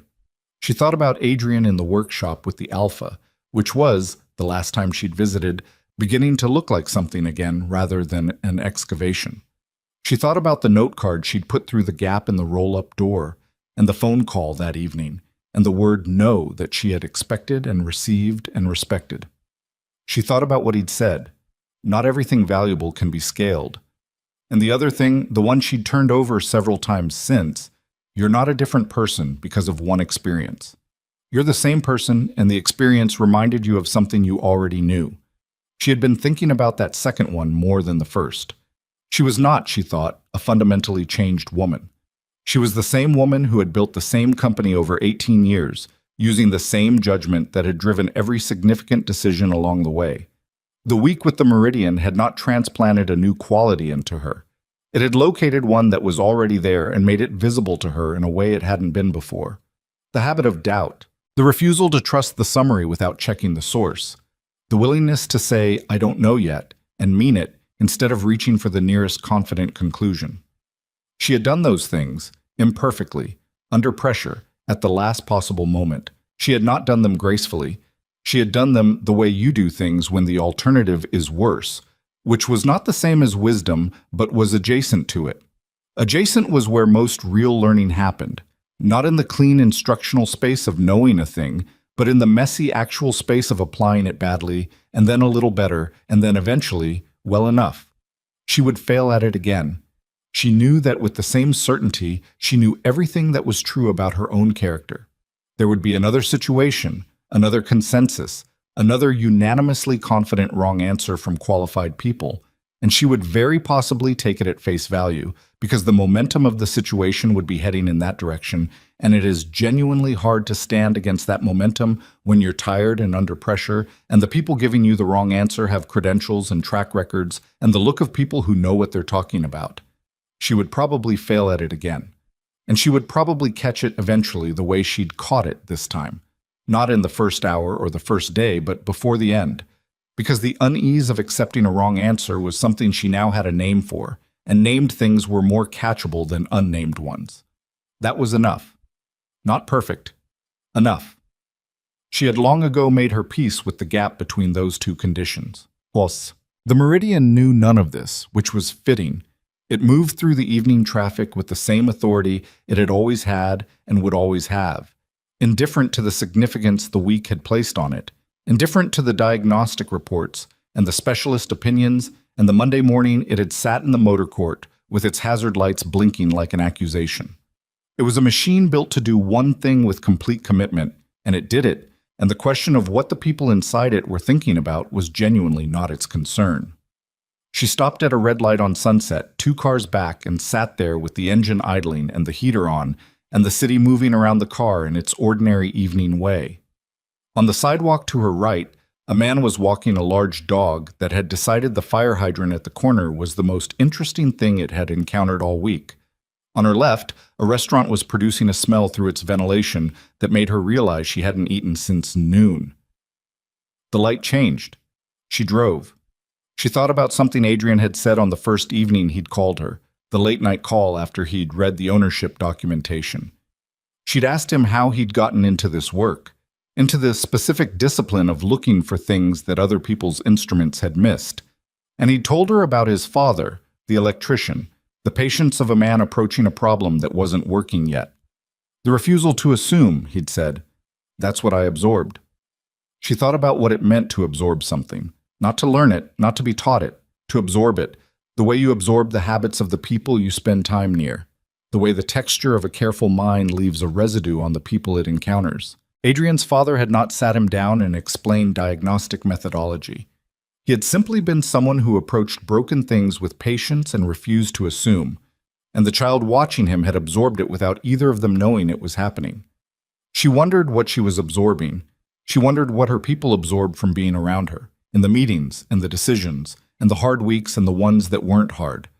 She wondered whether the thing she'd almost missed, and then caught, and then carried through the Whitmore negotiation and the specialist notes and the offer Adrian had declined, whether any of that texture was passing into the organization around her in the way she couldn't see or measure, but that mattered more than anything she could. She turned off Sunset, and the motor court light came on as she turned in, the way it always did, triggered by the movement of the gate. She parked the car. She sat in it for a moment, as she had taken to doing since the week it had been gone. A small ritual of not hurrying that she had never had before and now protected in the way you protect small things that are entirely yours. The engine ran. The pressure sensor read what it actually read. The transmission sat in park, fully operational, fully honest. She pressed the button. The engine stopped. She sat in the quiet for another moment, in the dark and the warmth of the motor court, and she thought about the things that had happened and the things that were going to happen, and about the distance between knowing something and remembering to use it, which was, Stefan Weiss had said in 3 sentences, the essential problem of expertise. She thought about a man in a workshop on an access road with no Google listing, standing still in front of a car for 4 minutes, reading something nobody else had thought to look for. She thought about what that patience had been worth. She got out. She went inside. The house was quiet, and the evening was waiting. And somewhere across the city, a man with grease under his fingernails was working on a 1971 Alfa Romeo Spider that was going to be extraordinary when it was finished. And he was the only one who knew it yet, and he was in absolutely no hurry to prove it to anyone. That, she thought, was its own kind of answer. Not a lesson exactly, not a philosophy, just a fact about the world, that some of the most capable people in it were the ones you couldn't find unless you knew where to look. And they stayed that way on purpose. And the work they did had a quality that was inseparable from the conditions in which they chose to do it. She had almost missed that. She would not forget it.